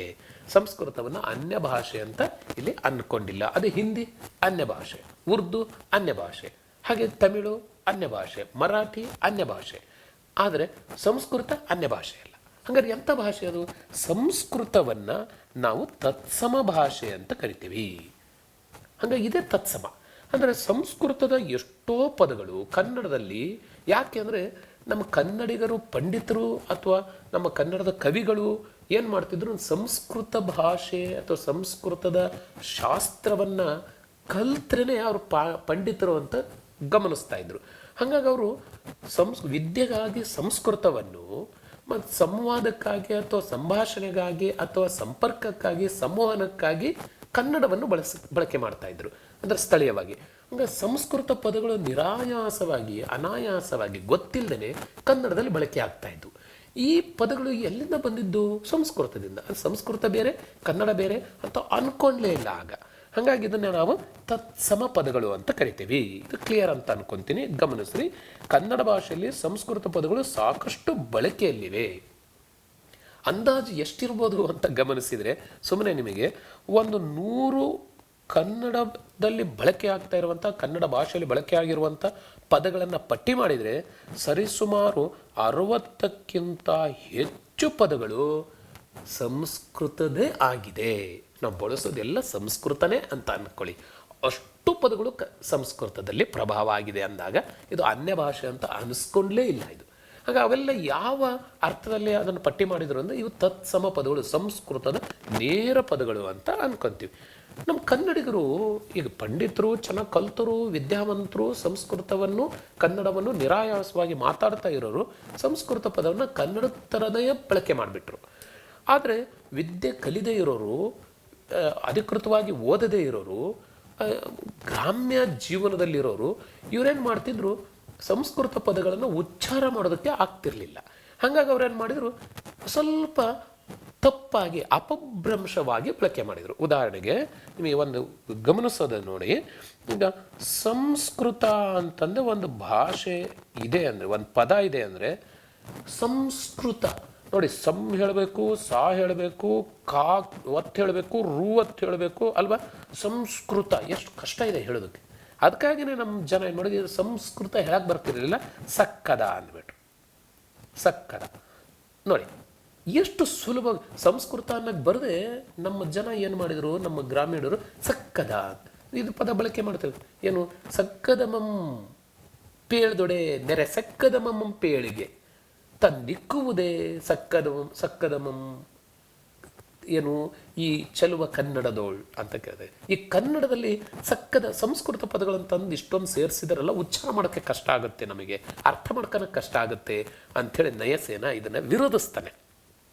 ಹಾಗಾಗಿ ಪೇಳ್ಗುಡೆ ನೆರೆ ಪೇಳ್ಗುಂ ಸಂಸ್ಕೃತಮಂ ಹೇಳೋದಾದರೆ ಸಂಸ್ಕೃತದಲ್ಲೇ ಹೇಳಿ, ಇಲ್ಲದ್ರೆ ಕನ್ನಡದಲ್ಲಿ ಹೇಳಿ. ಅದನ್ನು ತಗೊಂಡು ಇದಕ್ಕೆ ಸೇರಿಸ್ಬೇಡಿ, ಇದು ಘೃತಮಂ ತೈಲಮಂ ಬೆರೆಸಿದಂತ ಆಗುತ್ತದೆ, ಅರುಚಿ ಆಗುತ್ತದೆ ಅಂತ ಹೇಳ್ತಾರೆ. ಅಂದರೆ ಸಂಸ್ಕೃತವನ್ನು ಅವರು ವಿರೋಧಿಸ್ತಾ ಇದ್ರು. ಆದರೆ ಅನಾಯಾಸವಾಗಿ ನಾವು ಅನಿವಾರ್ಯವಾಗಿ ಬಳಸಲೇಬೇಕಾಯ್ತು. ಇಂಗ್ಲೀಷ್ ಬಳಸ್ದಂಗೆ ಕನ್ನಡದಲ್ಲಿ ಇಂಗ್ಲೀಷ್ ಅನಿವಾರ್ಯವಾಗಿ ಬಳಸಬೇಕಾಗಿದೆ. ಹೀಗೆ ಬಳಸೋದು ಅನಿವಾರ್ಯ ಇತ್ತು. ಹಾಗಾಗಿ ಸಂಸ್ಕೃತ ಅನ್ನುವಂಥ ಕ್ಲಿಷ್ಟ ಪದವನ್ನು ಸಕ್ಕದವಾಗಿ ಬಳಕೆ ಮಾಡಿದ್ರಲ್ಲ, ಇದನ್ನೇ ಈ ಸಂಸ್ಕೃತ ತತ್ಸಮ, ಸಂಸ್ಕೃತದ ಭಾಷೆಯಲ್ಲೂ ಸಂಸ್ಕೃತ ಅನ್ನೋ ನೇರವಾಗಿ ಬಳಕೆ ಆಗುತ್ತೆ. ಅದೇ ಪದ ಕನ್ನಡದಲ್ಲೂ ಕೆಲವರು ಬಳಕೆ ಮಾಡ್ತಾರೆ. ಅದೇ ಪದವನ್ನು ಅಪಭ್ರಂಶ ಮಾಡಿ ವ್ಯತ್ಯಾಸ ಮಾಡಿ ಬಳಕೆ ಮಾಡ್ತಾರೆ. 2 ಪದ ಬಳಕೆ ಆಯ್ತು ಕನ್ನಡದಲ್ಲಿ. ಯಾವುದು? ಸಂಸ್ಕೃತ ಅನ್ನೋ ಪದನೂ ಬಳಕೆ ಆಗ್ತಾ ಇದೆ, ಸಕ್ಕದ ಅನ್ನೋ ಪದನೂ ಬಳಕೆ ಮಾಡ್ತಾ ಇದೆ. ಇವೆರಡನ್ನು ಹೆಂಗೆ ಗುರುತಿಸೋದು? ಬಹಳ ಸುಲಭ. ಸಂಸ್ಕೃತದಲ್ಲಿ ಏನು ಬಳಕೆ ಮಾಡ್ತಾರೋ ಅದೇ ಪದ ಕನ್ನಡದಲ್ಲಿ ಬಳಕೆ ಮಾಡಿದರೆ ಅದು ತತ್ಸಮ, ಅದಕ್ಕೆ ಸಮನಾಗಿ ಬಳಕೆ ಆಗ್ತಾ ಇದೆ. ಆದರೆ ಕನ್ನಡದ ಅಕ್ಷರಗಳಿದಾವಷ್ಟೇ. ಲಿಪಿ ಕನ್ನಡದ್ದು, ಧ್ವನಿ ಸಂಸ್ಕೃತದ್ದು, ಧ್ವನಿ ಸಂಸ್ಕೃತದ್ದು. ಇದೇ ಏನಿದು ತತ್ಸಮ. ತತ್ಸಮ ಇದು ಕ್ಲಿಯರ್ ಆಯಿತು ಅಂತ ಅನ್ಕೊಂತೇನೆ. ತದ್ಭವ ಅಂದ್ರೇನು? ತುಂಬ ಸುಲಭ. ಈ ಪದದಿಂದ ತದ್ಭವ, ತತ್ ಅಂದರೆ ಈ ಸಂಸ್ಕೃತ ಪದದಿಂದ ಸ್ವಲ್ಪ ವ್ಯತ್ಯಾಸವಾಗಿ ಹೊಸ ಹುಟ್ಟನ್ನು ಪಡ್ಕೊಂಡು ಬಳಕೆ ಆಗಿರುವಂಥ ಪದ ಇದೆಯಲ್ಲ, ಅದೇ ತದ್ಭವ. ಅದೇ ತದ್ಭವ ಆಗುತ್ತೆ. ತದ್ಭವ, ತದ್ಭವ ಇಷ್ಟೇ, ತುಂಬ ಸುಲಭ. ತತ್ಸಮ ತದ್ಭವ ನಿಮಗೆ ಕ್ಲಿಯರ್ ಆಯಿತು ಅಂತ ಅನ್ಕೊಂತೀನಿ. ಇನ್ನು ಡೆಫಿನೇಷನ್ ಇದೆ, ಇನ್ನೊಂದು ಸರಿ ಗಮನಿಸ್ರಿ. ಕನ್ನಡ ಭಾಷೆಯಲ್ಲಿ ಸಂಸ್ಕೃತ ಪದಗಳು ಸಾಕಷ್ಟು ಬಳಕೆಯಲ್ಲಿವೆ, ಇದು ಕರೆಕ್ಟ್. ಇವುಗಳಲ್ಲಿ ಕೆಲವು ಯಾವುದೇ ಬದಲಾವಣೆಯಾಗದೆ ಸಂಸ್ಕೃತ ಥರನೇ ಬಳಕೆ ಮಾಡುವಂಥ ಜನರು ಇದ್ದರು. ಹಾಗೆ ಬಳಕೆಯಾದರೆ ಅದು ಅಂತಹ ಪದಗಳಿಗೆ ತತ್ಸಮ ಪದಗಳು ಅಂತ ಕರಿತೀವಿ. ಸಂಸ್ಕೃತದಿಂದ ಕನ್ನಡದಲ್ಲಿ ಕೆಲವು ಪದಗಳು ಅಲ್ಪ ಸ್ವಲ್ಪ ಬದಲಾವಣೆ ಆಗಿದೆ, ಅಥವಾ ಕೆಲವು ಸರಿ ಇನ್ನೂ ಕೆಲವು ಪೂರ್ಣ ಬದಲಾವಣೆನೂ ಆಗಬಹುದು, ಬದಲಾವಣೆ ಆಗಿವೆ. ಹಾಗೆ ಹುಟ್ಟಿ ಬಳಕೆ ಆಗಿರುವಂಥ ಹೊಸ ಪದವನ್ನು ತದ್ಭವ ಪದಗಳು ಅಂತ ಕರಿತೀವಿ. ತತ್ಸಮ ತದ್ಭವ ನಿಮಗೆ ಸ್ಪಷ್ಟ ಆಯಿತು. ಒಂದು ಎಕ್ಸಾಂಪಲ್ ಕೊಟ್ಟಿದ್ರೆ ಕ್ಲಿಯರ್. ಇಲ್ಲಿ ಎಕ್ಸಾಂಪಲ್ ನಿಮಗೆ ಡಿಸ್ಕಷನ್ ಮಾಡೋಕ್ಕೆ ಬೆಳೆಸಿದ್ದೀನಿ. ಇದನ್ನು ಸಹಿತ ಪರೀಕ್ಷೆಯಲ್ಲಿ ಕೇಳ್ಬೋದು. ಅದು ಬಿಟ್ಟರೆ ಇದನ್ನು ನಾನು ಒಂದು 2-3 ಥರದಲ್ಲಿ ವಿಂಗಡಿಸಿ ಗಮನಿಸ್ತೀನಿ. ಅಲ್ಪ ಸ್ವಲ್ಪ ಬದಲಾವಣೆ ಆದಂಥ ಪದಗಳಿದ್ದಾವೆ, ಸ್ವಲ್ಪ ಹೆಚ್ಚು ಬದಲಾವಣೆ ಆದಂಥ ಪದಗಳಿದ್ದಾವೆ, ಪೂರ್ಣ ಬದಲಾವಣೆ ಆದಂಥ ಪದಗಳು ಇದ್ದಾವೆ. ಅದೆಲ್ಲವನ್ನು ನಾವು ಬದಲಾವಣೆ ಮಾಡಿ ಬಳಕೆ ಮಾಡ್ತಿದ್ದೆವು ಕನ್ನಡದಲ್ಲಿ. ಹಾಗಿದ್ದರೆ ಅಲ್ಪ ಸ್ವಲ್ಪ ಬದಲಾವಣೆ ಆದವು ಅಂತ ಉದಾಹರಣೆಗೆ ದಯಾ ಅಂತ ಒಂದು ಪದ ಇದ್ದರೆ ಸಂಸ್ಕೃತದ್ದು, ನಾವು ಅದನ್ನು ಏಕಾರ ಅಂತ, ಕನ್ನಡದ್ದು ಏಕಾರ ಅಂತ, ಮತ್ತು ಹ್ರಸ್ವ ಏಕಾರನೇ ಜಾಸ್ತಿ ಅಂತ್ಯದಲ್ಲಿ. ಇಲ್ಲಿ ಸಂಸ್ಕೃತದಲ್ಲಿ ದೀರ್ಘ ಸ್ವರ ಇದ್ದರೆ ಇಲ್ಲಿ ಏಕಾರ ಸ್ವರ ಆಗುತ್ತೆ. ಹಾಗಾಗಿ ದಯಾ ಅನ್ನೋದು ದಯೆ ಅಂತ ಆಯಿತು. ದಯಾ ಅನ್ನುವಂಥ ತತ್ಸಮ ಪದಕ್ಕೆ, ಸಂಸ್ಕೃತ ಪದಕ್ಕೆ ಕನ್ನಡ ಪದ ಅಥವಾ ತದ್ಭವ ಪದ, ಕನ್ನಡ ಪದ ಅನ್ಬೋದು, ತದ್ಭವ ಪದ ಅನ್ಬೋದು, ಸಂಸ್ಕೃತ ಪದ ಅನ್ಬೋದು, ಅಥವಾ ತತ್ಸಮ ಪದ ಅನ್ಬೋದು, ಎರಡು ಸಮಾನೆ. ಹಾಗಾಗಿ ದಯೆ ಅನ್ನೋದು ನಿದ್ರಾ ಅಂತ ಇದೆಯಪ್ಪ, ಇಲ್ಲಿ ವಿಜಾತಿ ಒತ್ತಕ್ಷರ ಇದೆ, ಸಜಾತಿ ಒತ್ತಕ್ಷರ ಆಗುತ್ತೆ, ನಿದ್ದೆ ಅಂತ ಆಗುತ್ತೆ, ರಾವತ್ತು ಹೊರಟು ಹೋಗುತ್ತೆ. ಹಾಗೆಯೇ ಲಕ್ಷ್ಮೀ ದೀರ್ಘ ಇದ್ದರೆ ಹ್ರಸ್ವ ಆಗುತ್ತೆ ಲಕ್ಷ್ಮಿ. ಹಾಗೆಯೇ ಲಕುಮಿ ಅನ್ನೋ ಪದನೂ ಬಳಕೆ ಆಗುತ್ತೆ, ವಿರಳವಾಗುತ್ತೆ. ಆಯಿತು, ಒತ್ತಕ್ಷರ ವಿರಳಾಕ್ಷರ ಆಗುತ್ತೆ. ಹಾಗೆ ಆಶಾ ಅಂತ ಇದೆ. ನಮ್ಮ ಸಂಸ್ಕೃತದಲ್ಲಿ ಶಾ ಮತ್ತು ಶ ಅನ್ನುವಂಥ ಅಕ್ಷರಗಳು ಕನ್ನಡದಲ್ಲಿ ಬಳಕೆ ಆಗಲ್ಲ, ಉಚ್ಚಾರ ಬರೋದಿಲ್ಲ. ನಾವು ಒಂದೇ ಸರಳವಾದಂಥದ್ದು ಇದು ಎರಡಕ್ಕೂ ಸಹಿತ ನಾವು ಸ ಅನ್ನೋದನ್ನು ಬಳಸ್ತೀವಿ. ಇದು ತತ್ಸಮ, ಇದು ತದ್ಭವ. ಇದು ತತ್ಸಮ, ಇದು ತದ್ಭವ. ಹಾಗೆ ಆಶಾ ಅಂತ ಇದ್ದಿದ್ದು ಆಸೆ ಅಂತ ಆಗುತ್ತೆ. ಹಾಗೆ ಸಂಸ್ಥಾ ಅಂತ ಇದ್ದು ಸಂಸ್ಥೆ ಆಗುತ್ತೆ. ಹಾಗೆ ಪ್ರಶ್ನ ಅಂತ ಇದ್ದಿದ್ದು ಪ್ರಶ್ನೆ ಅಂತ ಆಗುತ್ತೆ. ನೋಡಿ, ಇಲ್ಲಿ ವಿಜಾತಿ ಒತ್ತಕ್ಷರ ಇರಬಹುದು, ಆದರೆ ಏಕಾರ ಆಗುತ್ತೆ. ಈ ಥರ ಏನು ಬದಲಾವಣೆ ಆಗಿದೆ ಇದನ್ನೇ ನಾವು ತದ್ಭವ. ಇದು ಅಲ್ಪ ಸ್ವಲ್ಪ ಬದಲಾವಣೆ. ಹಾಗೆ ಇನ್ನು ಕೆಲವು ಇದ್ದಾವೆ, ನಕಾರ ಇದ್ದಿದ್ದು ಇಲ್ಲಿ ಲೋಪ ಆಗುತ್ತೆ. ತತ್ಸಮದಲ್ಲಿ ನಕಾರ ಇದ್ದರೆ, ಎಂಡಿಂಗ್ನಲ್ಲಿ ನ ಕಾರ ಇದ್ದರೆ, ನ ಅನ್ನೋ ಅಕ್ಷರ ಇದ್ದರೆ ತದ್ಭವ ಆಗುವಾಗ ಬಿಟ್ಟು ಹೋಗ್ಬಿಡುತ್ತೆ. ಎಕ್ಸಾಂಪಲ್ ನೋಡ್ಬೋದು, ರಾಜನ್ ಇದು ಸಂಸ್ಕೃತ ಪದ, ರಾಜ ಅಂತ ಆಗುತ್ತೆ. ಹಾಗೆ ಬ್ರಹ್ಮನ್ ಅಂತ ಇದೆ, ಬ್ರಹ್ಮ ಅಂತ ಆಗ್ಬೋದು, ಬೊಮ್ಮ ಅಂತಂದು ಆಗುತ್ತೆ. ಇದು ಬ್ರಹ್ಮ ಅಂತಂದು ಬಳಕೆ ಮಾಡ್ತೀವಿ, ಇನ್ನೊಂದು ಬೊಮ್ಮ ಅಂತಂದು ಬಳಕೆ ಮಾಡ್ತೀವಿ, ಬೊಮ್ಮ. ಇದು ಹೆಚ್ಚು ತದ್ಭವ ಪದ ಬಳಕೆ ಮಾಡುವಂಥದ್ದು. ಇನ್ನೊಂದು ಯುವನ್ ಅಂತ ಇದೆ, ಯುವ ಅಂತ ಆಗುತ್ತೆ. ಇನ್ನು ಕೆಲವು ತತ್ಸಮ ಪದಗಳಿದ್ದಾವೆ, ಶ ಸ ಅಂತ ಕಾರ ಇದ್ದಿದ್ದು ಅದು ಲೋಪ ಆಗಿಬಿಟ್ಟು ಸಾಕಾರ ಒತ್ತಕ್ಷರ ಆಗಿಬಿಡುತ್ತೆ. ಉದಾಹರಣೆಗೆ ಶ್ರೇಯಸ್ ಅಂತ ಇದೆ, ಇಲ್ಲಿ ವ್ಯಂಜನಾಂತ್ಯವಾಗಿ ನಮ್ಮ ಕನ್ನಡದಲ್ಲಿ ಬರೋದೇ ಇಲ್ಲ, ಸ್ವರಾಂತ್ಯನೇ ಇರಬೇಕು ನಮ್ಮದು. ಇದು ಕನ್ನಡದ ಒಂದು ಲಕ್ಷಣ. ಆಯಿತು. ಹಾಗಾಗಿ ಶ್ರೇಯಸ್ ಅಂತ ಇದ್ದರೆ, ಅರ್ಧ ವ್ಯಂಜನ ಇದ್ದರೆ ಇದು ಸಂಸ್ಕೃತನೇ ಪದ, ಹಂಗೆ ತತ್ಸಮ ಪದನೇ. ಈಗ ತದ್ಭವ ಪದ ಶ್ರೇಯ ಅಂತ ಆಗುತ್ತೆ, ಅಥವಾ ಶ್ರೇಯಸ್ಸು ಅಂತ ಆಗ್ಬೋದು. ಶ್ರೇಯ ಆಗ್ಬೋದು, ಎಸ್ ಅನ್ನೋದು ಹೊರಟು ಹೋಗ್ಬಿಡ್ಬೋದು, ಅಥವಾ ಅದು ಸಜಾತಿ ಒತ್ತಕ್ಷರವಾಗಿ ಪೂರ್ಣ ಅಕ್ಷರವಾಗಿ ಕೂರ್ಬೋದು, ಶ್ರೇಯಸ್ಸು ಆಗ್ಬೋದು. ಹಾಗೆ ವಯಸ್ ಅಂತ ಇದು ವಯ ಅಂತ ಆಗ್ಬೋದು, ಅಥವಾ ವಯಸ್ಸು ಆಗ್ಬೋದು. ಹಾಗೆ ಮನಸ್ ಅಂತ ಇದ್ದಿದ್ದಂಥ ಒಂದು ಸಂಸ್ಕೃತ ಅಥವಾ ತತ್ಸಮ ಪದ ಮನ ಅಂತ ಸ ಕಳ್ಕೋಬಹುದು, ಅಥವಾ ಮನಸ್ಸು ಅಂತ ಆಗಬಹುದು. ಇವೆರಡೂ ಸಹಿತ ತದ್ಭವ ಪದಗಳು, ಇದು ತತ್ಸಮ ಪದ. ಇವೆರಡೂ ಬಳಕೆ ಇದೆ ನಮ್ಮ ಕನ್ನಡದಲ್ಲಿ. ಹಾಗೆ ಧನುಸ್ ಇದು ಧನು ಅಂತ ಆಗ್ಬೋದು, ಧನು ಅಂದರೂ ಸಹಿತ ಧನುಸ್ ಅಂತಂದೆ, ಅದು ಧನಸ್ಸು ಅಂತಂದು ಆಗ್ಬೋದು. ಈ ಥರದಲ್ಲಿ ಈ ಥರ ತತ್ಸಮ ತದ್ಭವಗಳು ಈ ಥರ ಬದಲಾವಣೆ ಆಗ್ತವೆ. ಉದಾಹರಣೆಗೆ ಎಕ್ಸಾಂಪಲ್ ನಿಮಗೆ ಅಲ್ಲಿ ಧನುಷ್ ಅಂತ ಕೊಟ್ಟು, ಧನುಸ್ ಅಂತ ಕೊಟ್ಟು ಇದರ ತದ್ಭವ ರೂಪ ಗುರುತಿಸ್ರಿ ಅಂತ ಕೊಟ್ಟು ಅಲ್ಲಿ ಧನು ಮತ್ತು ಧನುಸ್ಸು ಅಂತ ಕೊಡದೇ ಇಲ್ಲ ಉತ್ತರ. ಇಲ್ಲ ಧನುಸ್ಸು ಕೊಡ್ತಾರೆ, ಅಥವಾ ಧನಸ್ ಅಂತ ಕೊಡ್ತಾರೆ, ಅಥವಾ ಧನಸ್ಸು ಅಂತ ಕೊಡ್ತಾರೆ. ಇದನ್ನು ಸ್ವಲ್ಪ ಗಮನಿಸಿ ನಾವು ಸರಿಯಾದ ಉತ್ತರವನ್ನು ನಾವು ಬರಿಬೇಕಾಗತ್ತೆ. ಹಾಗೆ ಇನ್ನೊಂದು ಇಂಪಾರ್ಟೆಂಟ್ ಆಗಿ ನಾವು ಬದಲಾವಣೆ ತತ್ಸಮ ತದ್ಭವಕ್ಕೆ ಬದಲಾವಣೆ ನೋಡೋದ್ರಲ್ಲಿ ಮಹಾಪ್ರಾಣಾಕ್ಷರಗಳೆಲ್ಲವೂ ಅಲ್ಪ ಪ್ರಾಣಾಕ್ಷರ ಆಗ್ತವೆ ಹೆಚ್ಚು ಭಾಗ. ಆದರೆ ಎಲ್ಲವೂ ಆಗಬೇಕು ಅಂತ ಏನಿಲ್ಲ. ಉದಾಹರಣೆಗೆ ಧನುಸ್ ಅಂತ ಇದೆ, ಇಲ್ಲಿ ಧನು ಅಂತಂದ್ರೆ ಧನು ಆಗೋದಿಲ್ಲ. ಹಾಗೆ ಧನಸ್ಸು ಅಂತ ಆಗಬೇಕು ಹೊರತು ಧನಸ್ಸು ಅಂತ ಆಗೋದಿಲ್ಲ, ತಪ್ಪಾಗುತ್ತೆ ಅರ್ಥ. ಹಾಗಾಗಿ ಅಲ್ಲಿ ಮಹಾಪ್ರಾಣ ಬಳಕೆ ಆಗುತ್ತೆ. ಕೆಲವು ಪದಗಳಲ್ಲಿ ಮಹಾಪ್ರಾಣ ಕಳ್ಕೊಂಡು ಅಲ್ಪ ಪ್ರಾಣ ಆಗುತ್ತೆ. ಒಂದು ಎಕ್ಸಾಂಪಲ್ ನೋಡೋಣ. ಸ್ತಂಭ ಅಂತ ಇದೆ, ಕಂಬ ಆಗುತ್ತೆ. ಹಾಗೆ ಘಂಟ ಅಂತ ಇದೆ, ಗಂಟೆ ಆಗುತ್ತೆ. ಶುಂಠಿ ಅಂತ ಇದೆ, ಶುಂಠಿ ಆಗುತ್ತೆ. ಹಾಗೆ ರಗಠ ಅಂತ ಇದು ರಗಳೆ ಆಗುತ್ತೆ, ನೋಡಿದ್ದೀರಿ ನೀವು ಬಹಳ ಮುಖ್ಯವಾಗಿ. ಹಾಗೆ ಚಂದ ಅನ್ನೋದು ಚಂದ ಆಗುತ್ತೆ. ಹಾಗೆ ಗೂಕ, ಗೂ ಮಹಾಪ್ರಾಣ, ಗೂಕ ಗೂಗೆ ಆಗುತ್ತೆ. ಈ ಥರದಲ್ಲಿ ಪದಗಳು ತತ್ಸಮ ತದ್ಭವಗಳನ್ನು ನೋಡ್ತೀವಿ. ಇನ್ನೊಂದು ರೀತಿಯ ತತ್ಸಮ ತದ್ಭವಗಳ ಬದಲಾವಣೆ ನೋಡ್ತೀವಿ. ಎಲ್ಲಿ ಯಕಾರ ಇದೆ ತತ್ಸಮದಲ್ಲಿ ಅದೆಲ್ಲ ಜಕಾರ ಆಗುತ್ತೆ. ನಾನು ಪ್ರಾರಂಭದಲ್ಲಿ ಪರಿಚಯದಲ್ಲಿ ಹೇಳಿದೆ ನಾನು. ಉದಾಹರಣೆಗೆ ಕಾರ್ಯ ಅಂತ ಇದೆ, ಕಜ್ಜ ಆಗುತ್ತೆ. ಅರ್ಕವತ್ತೆಲ್ಲದು ಸಜಾತಿ ಒತ್ತಕ್ಷರ ಆಗುತ್ತೆ. ಇದೊಂದು ಚೆನ್ನಾಗಿ ನೆನ್ಪಿಟ್ಕೋಬೇಕು. ತದ್ಭವದಲ್ಲಿ ಅರ್ಕವತ್ತು ಬರೋ ಸಾಧ್ಯತೆ ತುಂಬಾ ಕಡಿಮೆ. ಅದೆಲ್ಲ ಸಜಾತಿ ಒತ್ತಕ್ಷರ ಆಗುತ್ತೆ. ಇನ್ನೊಂದು ವಿದ್ಯಾ ಅಂತ ಇದೆ, ಬಿಜ್ಜೆ ಅಂತ ಆಗುತ್ತೆ. ಯತ್ನ ಅಂದರೆ ಎಲ್ಲೆಲ್ಲಿ ಯಾ ಇದೆ ಅದೆಲ್ಲ ಜ ಆಗುತ್ತೆ.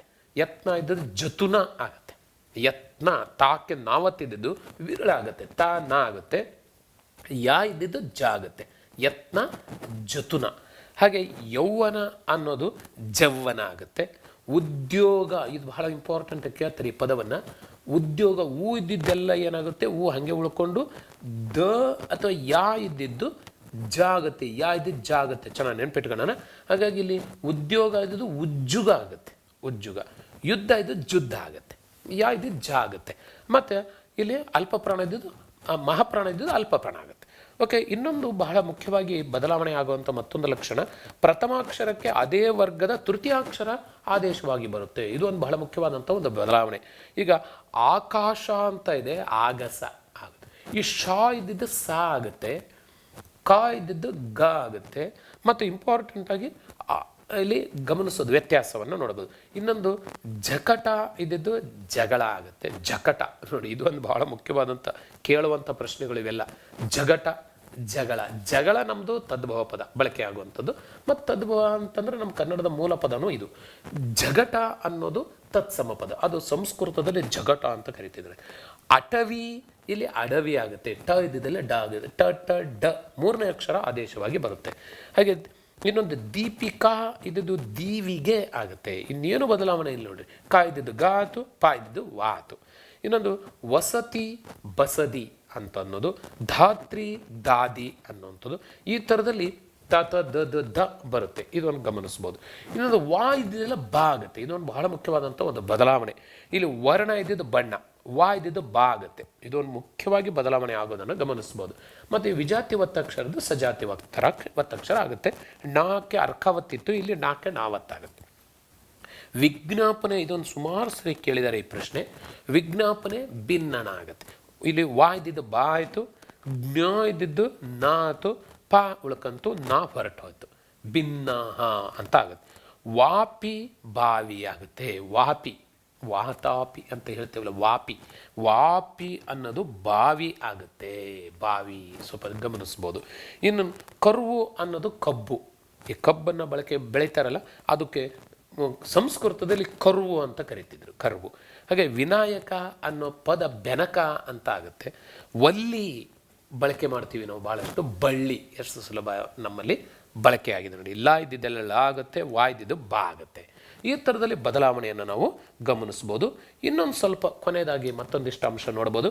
ಛ ಛ ಕಾರವು ಸಾಕಾರ ಆಗ್ಬಿಡುತ್ತೆ. ಎಲ್ಲಿ ಚ ಇದೆ, ಛ ಇದೆ ಮತ್ತು ಶ ಇದೆ, ಇದೆಲ್ಲವೂ ಸಾಕಾರ ಆಗ್ಬಿಡುತ್ತೆ. ಇದೊಂದು ಬಹಳ ಇಂಪಾರ್ಟೆಂಟ್ ಬದಲಾವಣೆ. ಚೂರ್ಣ ಅಂತ ಇದೆ, ಚ ಇದ್ದಿದ್ದೆಲ್ಲ ಸಾ ಆಯಿತು. ಮತ್ತು ಋಣ ನಾಕೆ ಅರ್ಕಾವತ್ತಿದ್ದು ಸಜಾತಿ ಒತ್ತಕ್ಷರಕ್ಕೆ ಸುಣ್ಣ ಆಗ್ಬಿಡ್ತು. ಇನ್ನೊಂದು ಚೀರ ಸೀರೆ ಆಗುತ್ತೆ, ಚರ್ಮಕಾರ ಸಮ್ಮಗಾರ ಅಂತ ಆಗ್ಬಿಡುತ್ತೆ. ಹಾಗೆಯೇ ಟ ಡ ಲ ಸ್ವರಗಳೆಲ್ಲ ಅಕ್ಷರಗಳೆಲ್ಲ ಳಕಾರ ಆಗ್ತವೆ. ಟ ಇದ್ದಿದ್ದು, ಡ ಇದ್ದಿದ್ದು, ಲ ಇದ್ದಿದ್ದು, ಉದಾಹರಣೆಗೆ ಅವೆಲ್ಲ ಳ ಆಗುತ್ತೆ. ಜಲ ಇದ್ದಿದ್ದು ಜಳ. ಕುಕ್ಕುಟ ಬಹಳ ಮುಖ್ಯವಾಗಿ ಕೇಳುವಂಥ ಇನ್ನೊಂದು ಪ್ರಶ್ನೆ ಇದು, ಕುಕ್ಕುಟ ಕೋಳಿ ಆಗುತ್ತೆ. ದಾಡಿಮ ದಾಡಿಮ ದಾಳಿಂಬೆ ಆಗುತ್ತೆ. ಇಲಾ ಇಳೆ ಆಗುತ್ತೆ.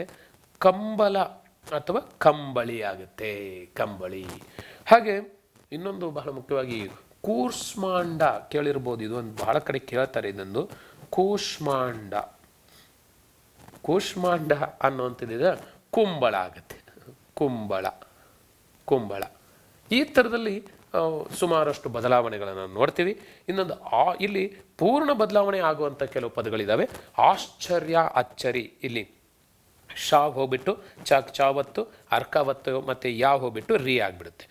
ದ್ವಿತೀಯ ಅಂತ ಇದು ಬಿದಿಗೆ ಆಗಿಬಿಡುತ್ತೆ. ಪೂರ್ಣ ಬದಲಾವಣೆ ಆಗುವಂಥದ್ದು ಕೂಷ್ಮಾಂಡ ಕುಂಬಳ ಆಗುತ್ತೆ. ಈ ಥರದಲ್ಲಿ ನಾವು ತತ್ಸಮ ತದ್ಭವಗಳು ಹೇಗೆ ಬದಲಾಗ್ತವೆ ಅನ್ನುವಂಥ ನಿಯಮಗಳನ್ನು ಸ್ವಲ್ಪ ಮನನ ಮಾಡ್ಕೊಂಡ್ರೆ ಅಲ್ಲಿ ಕೇಳುವಂಥ ಪ್ರಶ್ನೆಗಳಿಗೆ ನಿಯಮವನ್ನು ಅಪ್ಲೈ ಮಾಡಿಬಿಟ್ಟು ಸುಲಭವಾಗಿ ಗುರುತಿಸಿ ನಾವು ಸರಿಯಾದ ಉತ್ತರವನ್ನು ನಾವು ಕೊಡೋದಕ್ಕೆ ಸಾಧ್ಯತೆ ಇದೆ. ಓಕೆ, ಇನ್ನೊಂದು ರೀತಿಯ ಕಾನ್ಸೆಪ್ಟ್ ಅಥವಾ ಪರಿಕಲ್ಪನೆಯನ್ನು ನೋಡಿದ್ವಿ, ದೇಶ ಅನ್ಯ ದೇಶ ಪದಗಳು. ಉದಾಹರಣೆಗೆ ನಾವು ಚರ್ಚೆ ಮಾಡುವಾಗ ಹೇಳಿದೆ ನಿಮಗೆ, ಸಂಸ್ಕೃತ ಇದು ದೇಶನೂ ಅಲ್ಲ ಅನ್ಯ ದೇಶನೂ ಅಲ್ಲ, ಇದು ತತ್ಸಮ. ಇದು ಕ್ಲಿಯರ್ ಮಾಡ್ಕೊಳ್ಳಿ. ಇನ್ನು ದೇಶ ಅನ್ಯ ದೇಶ ಪದಗಳು, ಈ ಕಾನ್ಸೆಪ್ಟ್ ನಮಗೆ ಗೊತ್ತು. ದೇಶ ಪದಗಳು ಅಂದರೆ ಅಚ್ಚ ಕನ್ನಡದ ಪದಗಳು.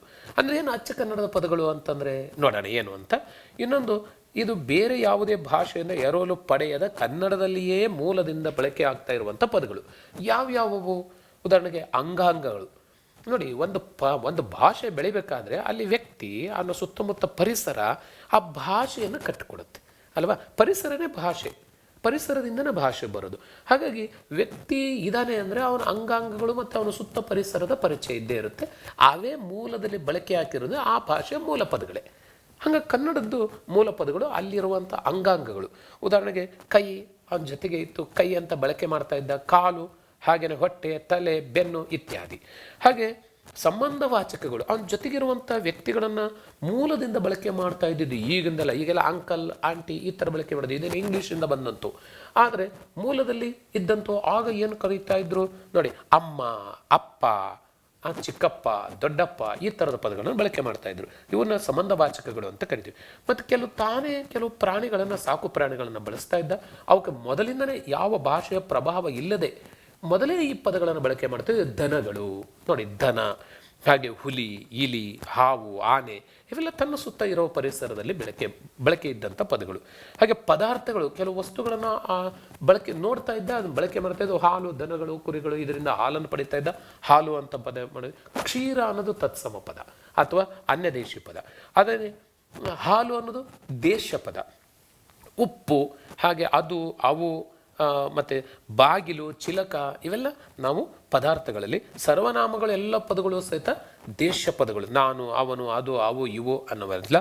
ಹಾಗೆ ಸಂಖ್ಯಾವಾಚಕಗಳು ಬಹಳ ಮುಖ್ಯವಾಗಿ ಕನ್ನಡದಲ್ಲಿ ಬಳಕೆ ಮಾಡುತ್ತಿರೋ 1ರಿಂದ 999 ಇರುವಂಥ ಎಲ್ಲ ಪದಗಳು ಸಹಿತ ಅವೆಲ್ಲವೂ ಕನ್ನಡದ ದೇಶ ಪದಗಳು. ಅದೇ 1000 ಅನ್ನೋದಿದೆಯಲ್ಲ, ಇದು ಕನ್ನಡದ ಪದ ಅಲ್ಲ. ಸಾವಿರ ಇದು 1000 ಆಗತ್ತೆ. ಆಯಿತು.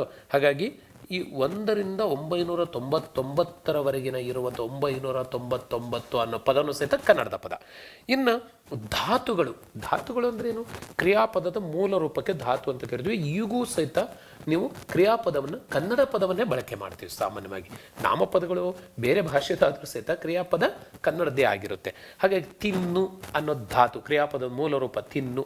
ಹಾಗೆ ಹೋಗು, ಕೇಳು, ಬಿಡು, ನೋಡು ಇವೆಲ್ಲವೂ ಸಹಿತ ದೇಶ ಪದಗಳು.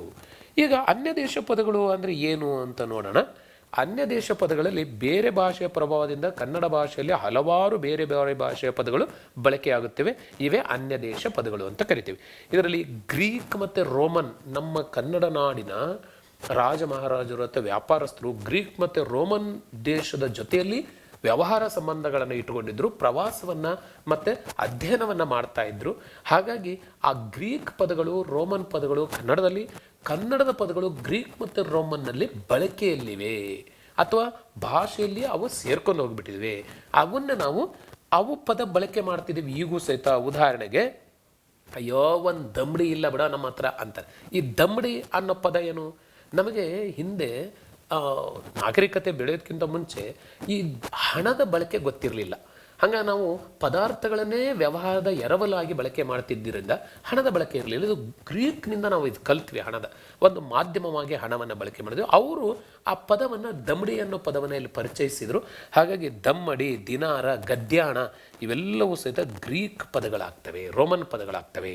ಹಾಗೆ ಇನ್ನು ಪರ್ಷಿಯಾ ದೇಶದಿಂದ ನಮ್ಮ ವ್ಯವಹಾರ ನಡೀತಾ ಇತ್ತು. ಪರ್ಷಿಯನ್ ರಾಜರು ಅಥವಾ ವ್ಯವಹಾರಸ್ಥರು ನಮ್ಮಲ್ಲಿಗೆ ಬರ್ತಾಯಿದ್ರು, ಅಲ್ಲಿ ಹೋಗ್ತಾ ಇದ್ರು. ಯಾಕೆ ಕುದುರೆ ಪರ್ಷಿಯಾದಿಂದ ತುಂಬ ಖರೀದಿ ಮಾಡ್ತಾ ಇದ್ರು ನಮ್ಮಲ್ಲಿ. ಆಗ ಪರ್ಷಿಯಾ ದೇಶದಿಂದ ನಮಗೆ ಸಂಪರ್ಕ ಇದ್ದಿದ್ದರಿಂದ ಅಲ್ಲಿಯ ಪದಗಳು ಪರ್ಷಿಯನ್, ಅದೇ ಪಾರ್ಸಿ ಪದಗಳು ಅಂತ ಕರಿತೀವಿ. ಅಬಕಾರಿ ಅನ್ನೋದು, ಹಾಗೆಯೇ ರಸ್ತೆ ಅನ್ನೋಂಥದ್ದು, ದವಾಖಾನೆ, ಚೌಕಾಶಿ, ಅಜಮಾಯಿಸಿ, ದಲ್ಲಾಳಿ ಇವೆಲ್ಲ ಪದಗಳು ಪಾರ್ಸಿ ಪದಗಳು. ಇವನ್ನ ಸ್ವಲ್ಪ ನಾವು ಪಟ್ಟಿ ಮಾಡಿಕೊಂಡು ಅದರದೇ ಆದಂತಹ ಟೈಟ್ಲ್ ಅಡಿಯಲ್ಲಿ, ಶೀರ್ಷಿಕೆ ಅಡಿಯಲ್ಲಿ ಅದನ್ನು ನಾವು ಪಟ್ಟಿ ಮಾಡ್ಕೊಂಡು ಇಟ್ಕೋಬೇಕಾಗುತ್ತೆ. ಹಂಗಿನ ಅರಬ್ಬಿ ಪದಗಳು, ಅರಬ್ಬರು ಭಾರತದ ಮೇಲೆ ಅಥವಾ ಕನ್ನಡ ನಾಡಿನ ಮೇಲೆ ತಮ್ಮ ಭಾಷೆಯ ಪ್ರಭಾವವನ್ನು ಬೀರ್ತಾರೆ. ಅದರಲ್ಲಿ ಅಮಾನತ್ತು ಅನ್ನೋ ಪದ ಇರ್ಬೋದು, ಅಸಲು ಅನ್ನೋದಿರ್ಬೋದು, ಇನಾಮು ಅನ್ನೋದಿರ್ಬೋದು, ಕಾಯ್ದೆ, ಗಲೀಜು, ತರಬೇತು, ನಕಲಿ ಇವೆಲ್ಲವೂ ಅರಬ್ಬಿ ಭಾಷೆಯಿಂದ ನಮ್ಮ ಕನ್ನಡಕ್ಕೆ ಬಂದಿರುವಂಥ ಪದಗಳು. ಇನ್ನು ಉರ್ದು ಭಾಷೆನೂ ಸಹಿತ ನಮ್ಮ ಭಾಷೆ ಮೇಲೆ ಪ್ರಭಾವ ಬೀರಿದೆ. ಅದರಲ್ಲಿ ಕಿಮ್ಮತ್ತು, ತಾರೀಕು, ತಾಲೂಕು, ಇಲಾಖೆ, ಬಂದೂಕು, ರುಜು, ಹಾಗೆ ಶಾಮೀಲು ಇಂಥ ಪದಗಳೆಲ್ಲ ನಮಗೆ ಉರ್ದು ಭಾಷೆಯಿಂದ ಬಂದಂಥ ಪದಗಳಾಗಿದ್ದಾವೆ. ಹಾಗೆಯೇ ಇಂಗ್ಲೀಷ್ ನಮಗೆಲ್ಲ ಗೊತ್ತಿರುವಂಥ ಇಂಗ್ಲೀಷ್ನವರು ನಮ್ಮ ಭಾರತಕ್ಕೆ ಬಂದಾಗ ಅವ್ರ ಜೊತೆಯಲ್ಲಿ ಅವ್ರ ಭಾಷೆನ ತಗೊಬಂದು ನಮ್ಮ ಜನರ ಜೊತೆಯಲ್ಲಿ ಮಾತಾಡ್ತಾ ಆ ವಸ್ತುಗಳ ಜೊತೆಯಲ್ಲಿ ಆ ಪದಗಳು ನಮ್ಮದಾಗ್ಬಿಟ್ವು. ಅದರಲ್ಲಿ ಬೆಂಚ್ ಅನ್ನೋದು ಪದ, ಹಾಗೆ ಚೆಕ್ ಅನ್ನೋ ಪದ, ಪೊಲೀಸ್ ಅನ್ನೋಂಥ ಪದ, ಟಿಕೆಟ್, ಹಾಗೆ ಬ್ರೆಡ್, ಇನ್ನೂ ಸಾಕಷ್ಟು ಪದಗಳು ಇಂಗ್ಲೀಷ್ನವು ಕನ್ನಡದಲ್ಲಿ ಬಳಕೆ ಇದ್ದಾವೆ. ಇನ್ನು ಮರಾಠರು ಸಹಿತ ನಮ್ಮ ಕನ್ನಡದ ಮೇಲೆ ಪ್ರಭಾವ ಬೀರಿದ್ದಾರೆ. ಸಾಕಷ್ಟು ಜನ ಪೇಶ್ವೆಗಳು, ಮರಾಠ ರಾಜರು ನಮ್ಮ ಕನ್ನಡದ ಮೇಲೆ ಅಧಿಕಾರ ಚಾಲಿಸುತ್ತಿದ್ದರಿಂದ ಕನ್ನಡದ ಪದಗಳಲ್ಲೇ ಸೇರಿ ಹೋಗ್ಬಿಟ್ಟಿದ್ದಾವೆ. ಅದರಲ್ಲಿ ಆಸುಪಾಸು ಅನ್ನುವಂಥ ಪದ ಇರ್ಬೋದು, ಕಿತಾಪತಿ ಅನ್ನೋ ಪದ ಇರ್ಬೋದು, ಕಿರಾಣಿ, ಹಾಗೆ ಖಾನಾವಳಿ, ಲಾವಣಿ, ಖಾತೆ, ಅವಘಡ, ಉಡಾಳ, ದರೋಡೆ, ಮುರಾಬಟ್ಟೆ, ಹುಂಬ ನೋಡಿ ಇವೆಲ್ಲ ಪದಗಳು ನಮಗೆ ಮರಾಠಿಯಿಂದ ಕನ್ನಡದಲ್ಲಿ ಬಳಕೆಗೆ ಬಂದಿದ್ದಾವೆ. ಸರ್, ಹಿಂಗಾದ್ರೆ ಕನ್ನಡದ ಮೂಲ ಯಾವ ಅನ್ನೋದೇ ಹುಡುಕೋದು ಕಷ್ಟ ಆಗುತ್ತಲ್ಲ. ಖಂಡಿತ ಕನ್ನಡದ ಅದೊಂದು ಬಹಳ ವಿಶೇಷವಾದಂಥ ಸ್ವಭಾವ. ಎಷ್ಟು ಪದಗಳು ನಮಗೆ ಪ್ರಭಾವ ಬೀರಿದ್ರೂ ಸಹಿತ ಅವೆಲ್ಲವನ್ನು ಸಹಿತ ಕನ್ನಡಿಸ್ಬಿಟ್ಟಿದ್ದಾವೆ. ಕನ್ನಡದ್ದೇ ಏನೋ ಅನ್ನಬೇಕು, ಹಾಗೆ ಅವನ್ನ ಸ್ವೀಕರಿಸಿದೆ, ಎರವಲು ಪಡೆದಿದೆ. ಹಾಗಾಗಿ ಕನ್ನಡ ಇವತ್ತು ದೊಡ್ಡ ಭಾಷೆಯಾಗಿ, ಸಂಪತ್ಭರಿತ ಭಾಷೆಯಾಗಿ ಬೆಳೆದಿದೆ, ಮಡಿವಂತಿಕೆ ಮಾಡಿಲ್ಲ. ಆದರೆ ಹೇಗೆ ಬಂತು ಅನ್ನೋದು ಒಂದಿಷ್ಟು ನಮಗೆ ಗೊತ್ತಿರಬೇಕಷ್ಟೆ. ಹಾಗೆ ಪೋರ್ಚುಗೀಸ್ ಪದಗಳು, ಇದರಲ್ಲಿ ಮೇಜು, ತಂಬಾಕು, ಅನಾನಸು, ಸಾಬೂನು, ಇಸ್ತ್ರಿ, ರಸೀದಿ, ಬಟಾಣಿ ಇವೆಲ್ಲವೂ ಸಹಿತ ನಮಗೆ ಪೋರ್ಚುಗೀಸ್ ಭಾಷೆಯಿಂದ ಬಂದಂಥವು. ಹಾಗೆ ಹಿಂದೂಸ್ತಾನಿ, ಇದರಲ್ಲಿ ಹಿಂದಿ ಭಾಷೆಯಿಂದ ಬಂದಿದ್ದು ಅರ್ಜಿ, ಕಚೇರಿ, ಕಾರ್ಖಾನೆ, ಮತ್ತು ಸಲಾಮು, ರೈತ. ನೋಡಿ, ರೈತ ಅನ್ನೋ ಪದನೂ ಸಹಿತ ನಮ್ಮದಲ್ಲ, ಅದು ಹಿಂದೂಸ್ತಾನಿಯಿಂದ ಬಂದಂಥ ಪದ. ಹಾಗೆ ಚುನಾವಣೆ ಅನ್ನೋ ಪದ ಇರ್ಬೋದು, ಸುಬೇದಾರ, ಖರ್ಚು ಅಂಥದ್ದು ನಾವು ವ್ಯಯ, ಖರ್ಚು ಅಂತೇವಲ್ಲ ಆ ಪದ, ಕುಸ್ತಿ, ಹಾಗೆ ನೌಕರಿ, ಕಾನೂನು, ಹಾಗೆಯೇ ರಸ್ತೆ, ಜಮೀನು, ದರ್ಬಾರು, ಕಾಗದ ಇವೆಲ್ಲವೂ ಸಹಿತ ಹಿಂದೂಸ್ತಾನಿ ಪದಗಳಾಗಿದ್ದಾವೆ. ಓಕೆ ಸ್ನೇಹಿತರೆ, ನಾವು ಈವರೆಗೂ ಬಹಳ ವಿಶೇಷವಾದಂಥ ಒಂದು 4 ಪರಿಕಲ್ಪನೆಗಳನ್ನು ನಾವು ಗಮನಿಸಿದ್ದೀವಿ. ಒಂದು ನಾಮಪದ, ಇನ್ನೊಂದು ಸರ್ವನಾಮ, ತತ್ಸಮ ತದ್ಭವ ಮತ್ತು ದೇಶ ಅನ್ಯ ದೇಶ ಪದಗಳ ಬಗ್ಗೆ ನಾವು ಮನನ ಮಾಡ್ಕೊಂಡಿದ್ದೀವಿ. ಈವರೆಗೂ ನಮಗೆ 2017ರಿಂದ 2022ರವರೆಗೆ ಸುಮಾರು 8-9 ಪ್ರಶ್ನೆ ಪತ್ರಿಕೆಗಳಲ್ಲಿ ಈ 4 ಪರಿಕಲ್ಪನೆಗಳು ಅಥವಾ ವಿಷಯಾಂಶಗಳನ್ನು ಆಧರಿಸಿ ಏನೆಲ್ಲ ಪ್ರಶ್ನೆಗಳು ಕೇಳಿದರೆ ಸುಮಾರು ರಿಪೀಟ್ ಆಗಿದೆ, ಪುನರಾವರ್ತನೆ ಆಗಿದೆ. ಹಾಗಾಗಿ ಆ ಪ್ರಶ್ನೆಗಳನ್ನು ಬಿಟ್ಟು ಯಾವುದು ಪ್ರಶ್ನೆಗಳು ಮುಖ್ಯ ಅಥವಾ ರಿಪೀಟ್ ಆಗಿಲ್ಲ ಅಂತ ಮಾತ್ರ ಆಯ್ಕೆ ಮಾಡಿಕೊಂಡು ಇಲ್ಲಿ ನಾನು ಚರ್ಚೆ ಮಾಡ್ತಾ ಇದ್ದೇನೆ. ಹಾಗಾಗಿ ಸರಿಸುಮಾರು ಒಂದು 28-30 ಪ್ರಶ್ನೆಗಳನ್ನು ನಾವಿಲ್ಲಿ ಹಳೆಯ ಪ್ರಶ್ನೆ ಪತ್ರಿಕೆಗಳ ಪ್ರಶ್ನೆಗಳನ್ನು ಇಲ್ಲಿ ಪರಿಚಯಿಸ್ತಾ ಇದ್ದೇನೆ. ಇವೇ ರಿಪೀಟ್ ಆಗ್ಬೋದು ಅಥವಾ ಇದೇ ಥರದ ಪ್ರಶ್ನೆಗಳು ಬೇರೆ ಬರಬಹುದು. ಹಾಗಾಗಿ ಕಂಡುಕೊಳ್ಳುವಂಥ ಪ್ರಯತ್ನವನ್ನು ಮಾಡೋಣ.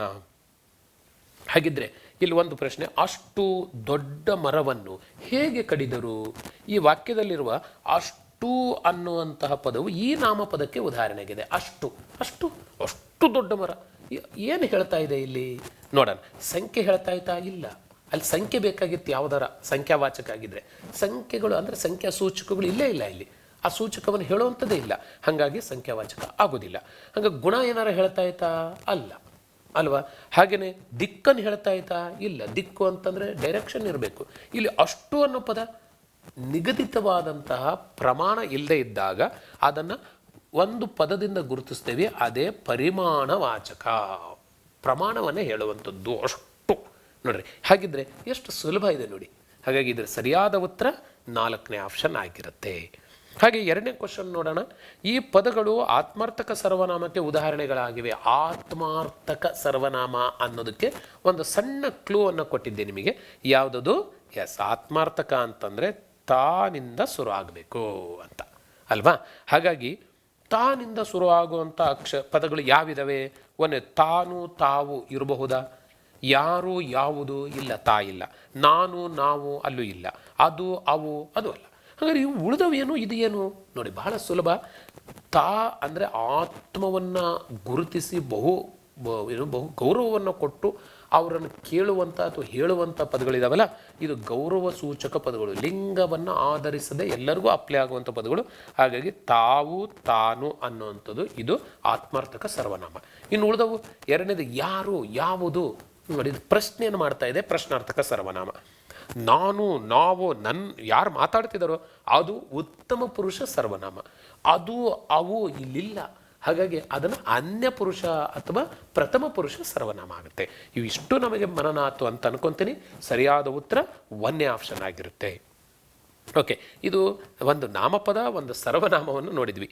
ಇನ್ನೊಂದಿದೆ ತತ್ಸಮ ತದ್ಭವಗಳ ಮೇಲೆ ಪ್ರಶ್ನೆ ಕೇಳಿದರೆ, ಬಸವ ಅನ್ನುವಂಥದ್ರ ತತ್ಸಮ ರೂಪ ಕೇಳಿದ್ದಾರೆ. ಏನು ಇಲ್ಲಿ ತತ್ಸಮ ಕೇಳಿಬಿಟ್ಟು ತದ್ಭವ ಕೇಳೋದು ಜಾಸ್ತಿ, ಆದರೆ ತದ್ಭವ ಕೇಳಿಬಿಟ್ಟು ತತ್ಸಮ ಕೇಳಿದ್ದಾರೆ. ನೋಡೋಣ ಯಾವ್ದು ಕೇಳಿದ್ರು ಸರಿನೇ. ಇಲ್ಲಿ ವೃಷಭ ಕರೆಕ್ಟಾ? ಈ ರು ಕರೆಕ್ಟಾ? ಇನ್ನೊಂದು ವೃಷಭ ಕರೆಕ್ಟಾ? ಅಥವಾ ವಸವ ಕರೆಕ್ಟಾ? ಅಥವಾ ವೃಷಭ ಕರೆಕ್ಟಾ? ಇದು ಸ್ವಲ್ಪ ಕಷ್ಟ ಆಗ್ಬೋದು. ಖಂಡಿತ ತುಂಬ ಸುಲಭ ಅನ್ಕೊಳ್ಳೋಣ.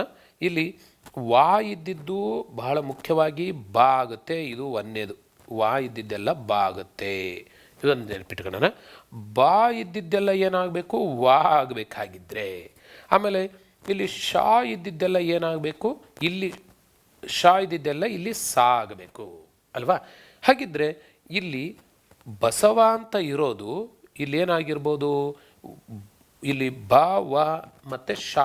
ಹಾಗೆ ಬಸವ ವ ಶ ಬ, ಇದನ್ನೇ ನಾವೇನಂತೀವಿ, ಇದಕ್ಕೆ ರು ಕೊಟ್ಬಿಟ್ರೆ ವೃಷಭ ಆಗೋಕ್ಕೆ ಸಾಧ್ಯತೆ ಇದೆ. ಹಾಗಾಗಿ ಸರಿಯಾದ ಉತ್ತರ ಇದು 4ನೇ ಆಪ್ಷನ್. ಇನ್ನುಳಿದವು ಸರಿಯಾದ ರೂಪ ಆಗೋದಿಲ್ಲ. ಇಷ್ಟು ನಮಗೆ ಗಮನಕ್ಕಿಟ್ಟುಕೊಳ್ಳಿ. ಹಾಗೆ ಇನ್ನೊಂದು 4ನೇ ಪ್ರಶ್ನೆ ಹೇಗಿದೆ? ದೇಶಪದವನ್ನು ಗುರುತಿಸಿ ಅಂತ ಒಂದು ವರ್ಷದಲ್ಲಿ ಕೇಳಿದ್ದಾರೆ. ನಕಲಿ, ಕಾಗದ, ಮಹತ್, ನೇಸರ. ಇದರಲ್ಲಿ ಯಾವುದು ದೇಶಪದ? ಇಲ್ಲಿ ದೇಶಪದ ಕೇಳಿದರೆ ಯಾವುದೋ ಒಂದಿದೆ ದೇಶಪದ, ಇನ್ನು 3 ಅನ್ಯ ದೇಶಿ ಪದಗಳು ಇದ್ದಾವೆ. ಹಾಗಾದ್ರೆ ಯಾವುದಿರ್ಬೋದು? ತುಂಬ ಸುಲಭ. ನಕಲಿ ಬರೋದೇ ಇಲ್ಲ. ಕಾಗದ ಮತ್ತು ಮಹತ್, ನೇಸರ ಇದು ನೋಡಿದರೆ ಇದು ಅನ್ಯ ದೇಶ, ಇವು 3 ದೇಶ ಅಂತ ಕಾಣಿಸ್ತೈತೆ ಅಲ್ವಾ. ಇದು ಈಸಿ ತೆಗೆದುಬಿಟ್ವಿ. ಕಾಗದ ಅನ್ನೋದು ಅಲ್ಲ, ಇದು ಹಿಂದೂಸ್ತಾನಿ ಪದ ಅಂತ ಗೊತ್ತಾಗ್ಬಿಟ್ಟಿದೆ ನಮಗೆ.